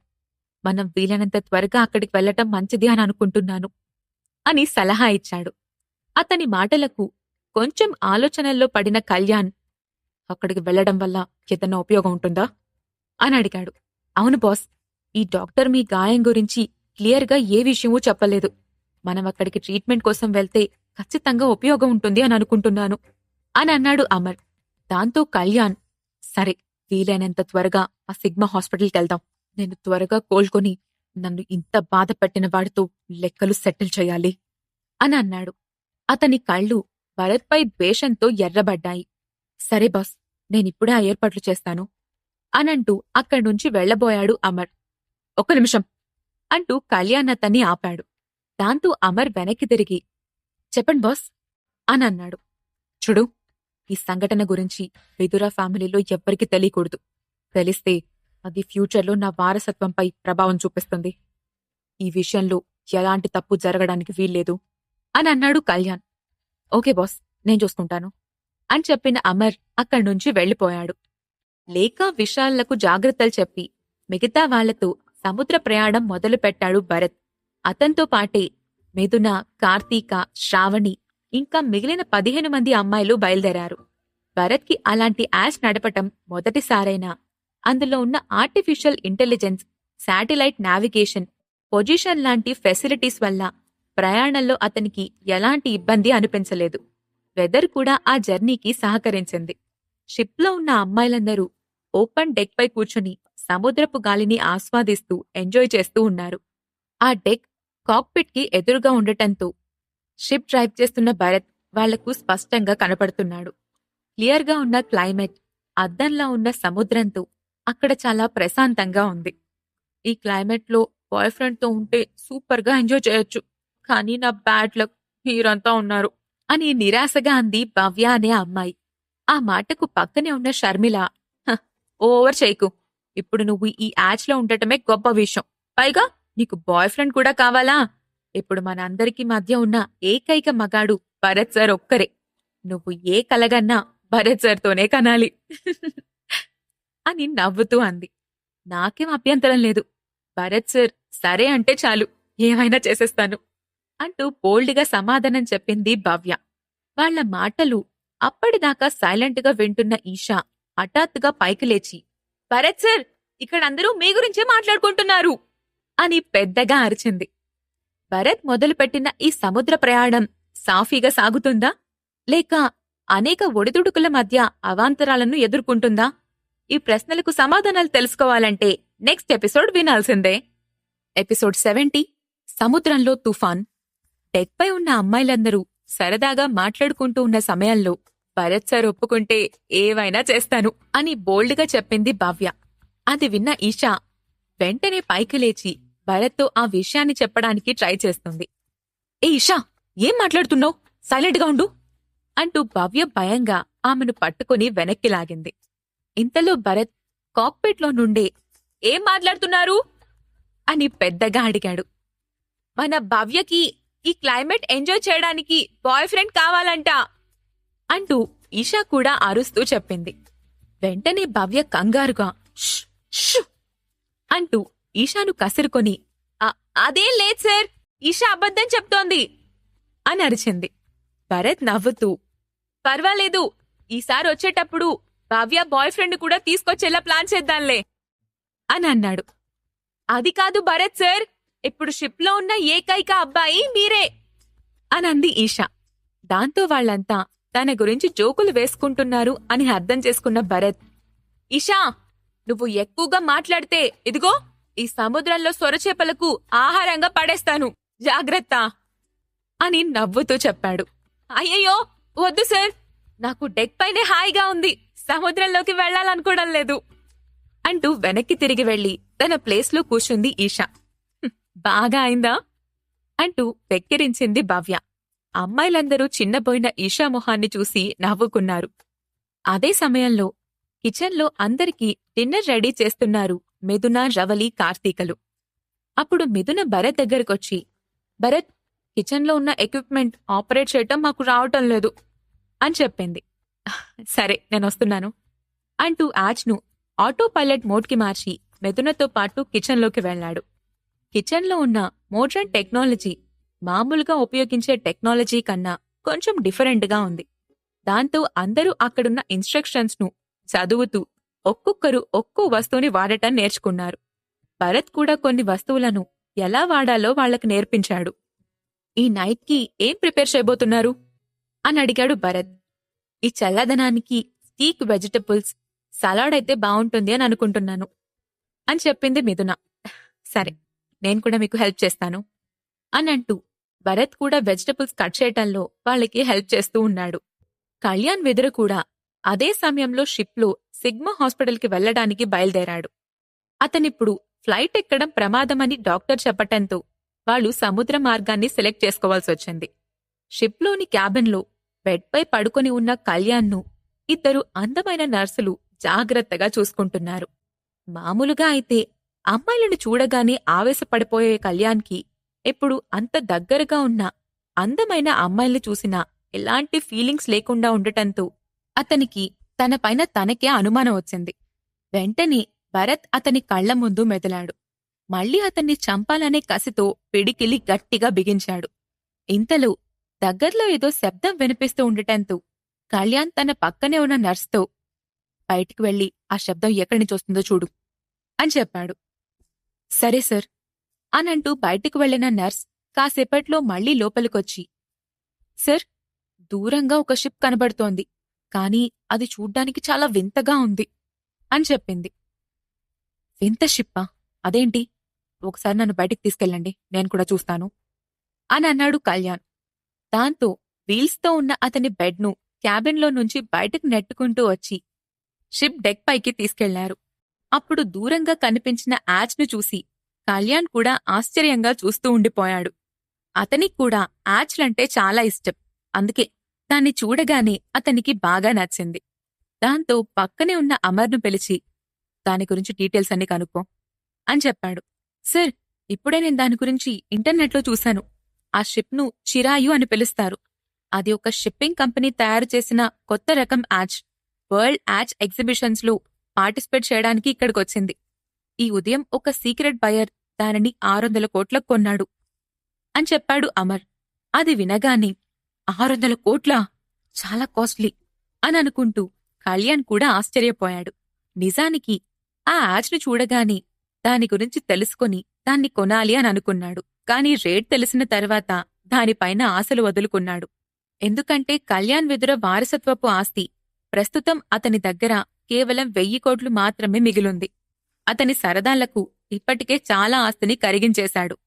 అతనికి బిజినెస్ విషయాలకు తప్ప పర్సనల్ విషయాల కోసం ఫ్యామిలీ ఆస్తి వాడటానికి అతనికి హక్కు లేదు.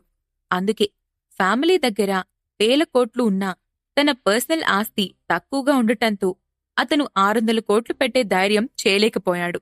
దాంతో వేగంగా ముందుకు వెళ్లిపోతున్న ఆ చిరాయును అసూయగా చూస్తూ ఉండిపోయాడు. మళ్లీ దాని గురించి ఆలోచిస్తూ మళ్లీ అమర్తో మాట్లాడుతూ, ఈ ఐలాండ్లో బిజినెస్ చేస్తున్న వాళ్లల్లో మాకన్నా పెద్ద ఫ్యామిలీ అంటే కేవలం రామచంద్ర ఫ్యామిలీ ఒక్కటే. అంటే ఇప్పుడు యాచ్ను కొన్నది రామచంద్ర ఫ్యామిలీ వాళ్ళ అయి ఉంటారా అని అడిగాడు. దాని గురించి నెట్లో క్లియర్గా లేదు బాస్. ఆ యాచ్ను కొన్న వ్యక్తి ఐడెంటిటీని ఆ కంపెనీ రహస్యంగా ఉంచింది. అందుకే ఎవరికీ తెలీదు. కాని మీ అనుమానం నిజమయ్యే అవకాశం ఎక్కువగా ఉందనిపిస్తుంది అని అన్నాడు అమర్. ఆ మాట విన్న కళ్యాణ్ ఇక అంతని ద్రాక్ష కోసం ఆశపడటం వేస్ట్ అనుకుంటూ నీరసంగా, సరే నేను వెళ్ళి రెస్ట్ తీసుకుంటాను, నన్ను లోపలికి తీసుకెళ్ళండి అని అన్నాడు. కాసేపటికి డిన్నర్ రెడీ అవటంతో యాచ్లో ఉన్న అందరూ కలిసి డిన్నర్ చేయటానికి డైనింగ్ టేబుల్ దగ్గర కూర్చున్నారు. ఆ అందమైన సాయంత్రం సముద్రంపై తేలుతూ డిన్నర్ చేస్తున్న వాళ్ళందరూ ఫుల్ జోష్లో ఉండటంతో భరత్తో కొంచెం సరదాగా మాట్లాడడం మొదలుపెట్టారు. భరత్ కూడా నవ్వుతూ వాళ్ళడిగిన వాటికి సమాధానం చెప్తూ ఉన్నాడు. ఇంతలో నిధి హఠాత్తుగా, సార్, మీకు ఎలాంటి అమ్మాయంటే ఇష్టమో తెలుసుకోవచ్చా అని ధైర్యంగా అడిగింది. ఆ ప్రశ్న వినగానే అందరూ ఒక్క క్షణం ఆగి భరత్ సమాధానం కోసం అతని వైపు చూశారు. భరత్ మనసులో ఎలాంటి అమ్మాయి ఉందో తెలుసుకోవాలని అందరికీ కోరికగా ఉంది. అంతమంది అమ్మాయిల ముందు ఆ ప్రశ్నకు ఏం సమాధానం చెప్పాలో తెలియక భరత్ ఇబ్బంది పడుతూ ఉన్నాడు. ఇంతలో అతని మొబైల్ ఫోన్ టింగుమని శబ్దంతో మోగింది. భరత్ వెంటనే తన ఫోన్కొచ్చిన మెసేజ్ను ఓపెన్ చేసి చూశాడు. అది గ్లోబల్ నావిగేషన్ సిస్టమ్ నుండొచ్చిన మెసేజ్. దాన్ని చూడగానే భరత్ మొహం మారిపోయింది. చిరాయువుని కొన్న తర్వాత భరత్ తన మొబైల్ ఫోన్లో గ్లోబల్ నావిగేషన్ సిస్టమ్కు లాగిన్ అయ్యాడు. దాంతో అది వెదర్ కండిషన్, సీ కండిషన్స్ గురించి ముందుగానే అలర్ట్ చేస్తూ ఉంటుంది. మారిన భరత్ మొహాన్ని చూసి, ఏమైంది అని అడిగింది మిథున. మనం వెళ్లేదారిలో ఒక తుఫానుంది అని చెప్పాడు భరత్. ఆ మాట వినగానే అందరూ ఒక్కసారిగా తుఫానా అని కంగారుగా అరుస్తూ, మనమిప్పుడేం చేయాలి అని అన్నారు. మనం త్వరగా తిరిగి వెనక్కి వెళ్ళిపోయి తుఫాన్ ఆగిపోయిన తర్వాత మళ్ళీ వద్దాం అని హడావిడిగా అంది కార్తీక. భరత్ తల అడ్డంగా ఊపుతూ, వెనక్కి వెళ్లాల్సిన అవసరం లేదు. మన యాచ్కి ఆర్టిఫిషియల్ ఇంటెలిజెన్స్ సిస్టమ్ ఉంది కాబట్టి అదే మనకు సేఫ్ రూట్ని సెలెక్ట్ చేసుకుని వెళ్తుంది. మీరెవ్వరూ కంగారు పడద్దు. ఈ యాచ్ డైరెక్ట్గా తుఫాన్లో నుండి వెళ్లినా కూడా చెక్కు చెదరదు. దీనికి 10,000 టన్నుల డిస్ప్లేస్మెంట్ ఉంది. ఇలాంటి తుఫాన్లు 100 వచ్చినా ఎలాంటి ప్రమాదం లేదు. అలాగే ఇందులో క్యాబిన్స్ కూడా అన్నీ క్లోజ్ చేస్తున్నాయి. సముద్రం మీద పెద్ద పెద్ద కెరటాలొచ్చినా మన యాచ్లోకి నీరు రాదు. కాబట్టి మీరు ధైర్యంగా ఉండొచ్చు అని అన్నాడు. ఆ మాటలు విని అమ్మాయిలందరూ కాస్త రిలీఫ్గా ఫీలయ్యారు. కాని లోలోపల కొంత భయపడుతూనే ఉన్నారు. భరత్ కాక్పిట్లోకి వెళ్లి కంప్యూటర్ ముందు కూర్చుని యాచ్ కొత్తగా రికమెండ్ చేస్తున్న రూట్ని చూస్తూ ఆలోచిస్తున్నాడు. తన ఫోన్కి మెసేజ్ రావటం లేటైందని, తుఫాన్ అప్పటికే దగ్గరికొచ్చిందని అతనికి అర్థమైంది. కాని అదృష్టం కొద్దీ యాచ్ ఇంకా స్టోమ్ జోన్లోకి వెళ్లకపోవటంతో భరత్ ఏం చెయ్యాలా అని ఆలోచిస్తున్నాడు. అవైలబుల్గా ఉన్న రూట్స్ అన్ని చెక్ చేసుకుని చివరిగా ఈస్ట్ సైడ్కి వెళ్లి మనుషుల్లేని ఏదన్నా ఐలాండ్లో కొంత సమయం ఆగడం మంచిదని నిర్ణయించుకున్నాడు. ఇంతలో అక్కడికొచ్చిన మిథున కంగారుగా, ఏం జరుగుతోంది అని అడిగింది. ప్రస్తుతానికి ప్రమాదమేం లేదు. మనకి కొంచెం దూరంలో మనుషుల్లేని ఐలాండ్ ఒకటుంది. మనం అక్కడికి వెళ్లి వెయిట్ చేస్తే తుఫాన్ తగ్గాక తిరిగి బయలుదేరచ్చు అని అన్నాడు. సరే అంటూ మిథున వెళ్లి అక్కడున్న వాళ్లతో ఎవ్వరూ కంగారు పడద్దని, కాసేపట్లో ఐలాండ్లో ఆగబోతున్నామని చెప్పింది. దాంతో వాళ్లంతా కొంచెం ప్రశాంతంగా ఊపిరి పీల్చుకుంటూ నిద్రపోవడానికి క్యాబిన్లోకి వెళ్లారు. భరత్ కాక్పిట్లో కూర్చుని విండోలో నుండి బయటకి ఆకాశం వైపు చూస్తున్నాడు. ధన్య నావిగేషన్ సిస్టమ్ ముందు కూర్చుని అప్డేట్ చెక్ చేస్తూ ఉంది. అదే సమయంలో తుఫాన్ తీరానికి చేరుకుంటూ ఉండటంతో ఒక్కసారిగా బయటనుంచి పెద్దగా గాలి వీయడం మొదలైంది. సముద్రంలో అలలు పెద్దవయ్యాయి. వెదర్లో వచ్చిన మార్పును వెంటనే పసిగట్టిన మిథున క్యాబిన్లో నుండి హడావిడిగా బయటకొచ్చి, భరత్, బయట గాలివాన వస్తున్నట్టుగా ఉంది. మనమింకా ఐలాండ్ దగ్గరికి రాలేదా అని అడిగింది. అప్పుడు భరత్ ధన్యవైపు చూసి, మనం వెళ్లడానికి ఇంకా ఎంత టైం పడుతుంది అని అడిగాడు. ఇదే స్పీడ్లో వెళ్తే ఇంకో గంటలో ఐలాండ్ చేరుకుంటాం అని చెప్పింది ధన్య. ఇంతలో బయట ఆకాశంలో పెద్ద ఉరుములు ఉరుముతూ భయంకరమైన శబ్దం వచ్చింది. హఠాత్తుగా వచ్చిన ఆ సౌండ్కి భయపడిన మిథున పక్కనే ఉన్న భరత్ను గట్టిగా కౌగిలించుకుంది. భరత్ ఆమె భుజంపై చిన్నగా తడుతూ, భయపడకు, కేవలం ఉరుములే అని అన్నాడు. ఆ చీకటి రాత్రి ఉరుములు మెరుపులతో ఆకాశం సముద్రం ఏకమైనట్లుగా భయంకరంగా కనిపించసాగింది. భరత్ ఎంత ధైర్యం చెప్పినా మిథున భయంతో వణుకుతూ ఉండటంతో, "నువ్విక్కడే ఉండటం ఎందుకు? రూమ్కెళ్ళి రెస్ట్ తీసుకో, నేను ధన్య చూసుకుంటాం" అని చెప్పాడు. "నేను వెళ్ళినా నాకిప్పుడు నిద్ర పట్టదు. భయంతో అక్కడ బెదిరిపోతూ ఉండటం కంటే ఇక్కడే ఉండడం మంచిది" అనంది మిథున. దాంతో భరత్, "సరే, నువ్వు చైర్లో కూర్చుని బెల్ట్ పెట్టుకో" అని చెప్పి అతను వెళ్లి డ్రైవింగ్ సీట్లో కూర్చున్నాడు. ఇంతలో బయట వడగళ్లు మొదలయ్యాయి. కోడిగుడ్డంత సైజులో ఉన్న వడగళ్లు టపటపా శబ్దంతో యాచ్పై పడుతున్నాయి. అదృష్టవశాత్తు యాచ్ గ్లాసులన్నీ బుల్లెట్ ప్రూఫ్తో ఉండటం వల్ల అంత వేగంగా వచ్చిన వడగళ్లను కూడా ఆ టెంపర్ గ్లాస్ తట్టుకుంటోంది. ఆ నిశ్శబ్ద రాత్రి ఇంజన్ భయంకరమైన శబ్దంతో సముద్రంలోని అలలను చీల్చుకుంటూ వేగంగా పరిగెడుతోంది. "ధన్య, ఐలాండ్కి వెళ్లడానికి ఇంకా ఎంత టైం పడుతుంది?" అని మళ్లీ అడిగాడు భరత్. "ఇంకా 20 నిమిషాలు పడుతుంది సార్" అని చెప్పింది ధన్య. "ఐలాండ్కి వెళ్లేదారిలో ఏమైనా రీఫ్స్ అడ్డుగా ఉన్నాయేమో మ్యాప్లో చూడు. ఇలాంటి అడ్డంకులు లేని చోట మన మ్యాచ్ను ఆపాల్సుంటుంది. యాచ్ ఆటోమేటిక్గా సేఫ్గానే వెళ్తుంది. అయినా మనం కూడా మ్యాప్ చెక్ చేసుకుంటూ ఉండాలి. ప్రస్తుతం సముద్రం పైన సిచ్యువేషన్ మనకు ఫేవర్గా లేదు" అని ధన్యకు ఇన్స్ట్రక్షన్స్ ఇస్తూనే యాచ్ను జాగ్రత్తగా నడుపుతున్నాడు భరత్. "ఓకే సార్, నేను చూసుకుంటాను" అనంది ధన్య. పెరుగుతున్న బలమైన గాలి కారణంగా ఓడ ఒక్కసారిగా భయంకరంగా ఊగిపోవడం మొదలైంది. ఆ ఊగిసలాటకు క్యాబిన్లో ఉన్న అమ్మాయిలంతా భయంతో మేల్కొన్నారు. బెడ్లపై నుండి జారిపోతూ కింద పడకుండా వాటిని గట్టిగా పట్టుకొని భయంతో అరవడం మొదలుపెట్టారు. "ఈరోజు మనం ఇక్కడే చనిపోతామా?" అని దాదాపు ఏడుస్తున్న గొంతుతో భయంగా అంది ఒక అమ్మాయి. "ఏమో, ఇదంతా చూస్తుంటే మనం ఇక్కడే మునిగిపోయేటట్టుగా ఉన్నాం" అనంది మరో అమ్మాయి. వాళ్ల భయంతో అరుస్తున్న అరుపులతో క్యాబిన్ మొత్తం మారుమోగిపోయింది. అక్కడే ఉన్న శ్రావణి వాళ్లను కంట్రోల్ చేస్తూ, "మీరంతా ముందు సైలెంట్గా ఉండండి. ఇలా అరవడం వల్ల ఉపయోగమేముంది? మనం భరత్ గారిని నమ్మాలి. అతను మనల్ని ఖచ్చితంగా రక్షిస్తాడు" అని ధైర్యం చెప్పడానికి ప్రయత్నించింది. "నువ్వు చెప్పింది నిజమే శ్రావణి. మేం భరత్ గారిని నమ్ముతాము. కానీ ఒకసారి విండోలో నుండి బయటకు చూడు. పరిస్థితి ఎలా ఉందో నీకే అర్థమవుతుంది" అని భయంతో వణికిపోతున్న అమ్మాయి అంది. శ్రావణి ఒకసారి కిటికీలో నుంచి చూసి, "ఏం పర్వాలేదు, మనకేం కాదు, మీరు కంగారు పడకండి. నేనొకసారి భరత్ దగ్గరికి వెళ్లి పరిస్థితి ఎలా ఉందో కనుక్కొనొస్తాను" అనంది. "శ్రావణి ఉండు, నేను కూడా వస్తాను" అంటూ కార్తీక కూడా ఆమెతో పాటు బయటకొచ్చింది. రోలర్ కోస్టర్లాగా ఊగిపోతున్న యాచ్లో వాళ్లు క్యాబిన్ దగ్గర నుండి కాక్పిట్ దగ్గరకు రావటానికి చాలా కష్టాలు పడ్డారు. దాదాపు పాక్కుంటూ బయటకొచ్చారు. కాని వాళ్లు పైకొచ్చేటప్పటికి భయంకరమైన అల ఒకటి నిలువుగా వచ్చి యాచ్ పైన పడింది. యాచ్లో ఉన్న తమను అది ఏమీ చేయలేదని తెలిసినా అలను అంత ఎత్తులో చూడటంతో వాళ్ళిద్దరూ భయంతో పెద్దగా అరిచారు. ఆ అరుపులు విని వెనక్కి తిరిగి చూసిన భరత్ వాళ్ళిద్దరి దగ్గరకొచ్చి పైకి లేపుతూ, "మీరిద్దరూ ఎందుకొచ్చారు? మిగతా వాళ్లంతా ఎలా ఉన్నారు?" అని అడిగాడు. "వాళ్ళు బాగానే ఉన్నారు. ఏం జరుగుతుందో చూద్దామని మేమే బయటకొచ్చాం" అనంటూ వాళ్లు నిదానంగా పైకి లేచారు. "చూడ్డానికేమీ లేదు. మనం వెదర్ను కంట్రోల్ చేయలేం. కానీ కాసేపట్లో ఒక ఐలాండ్కు చేరుకోబోతున్నాం. అక్కడ ఒక షెల్టర్డ్ బే ఉంది. అక్కడికి వెళ్తే అన్నీ సెట్ అవుతాయి" అని చెప్పాడు భరత్.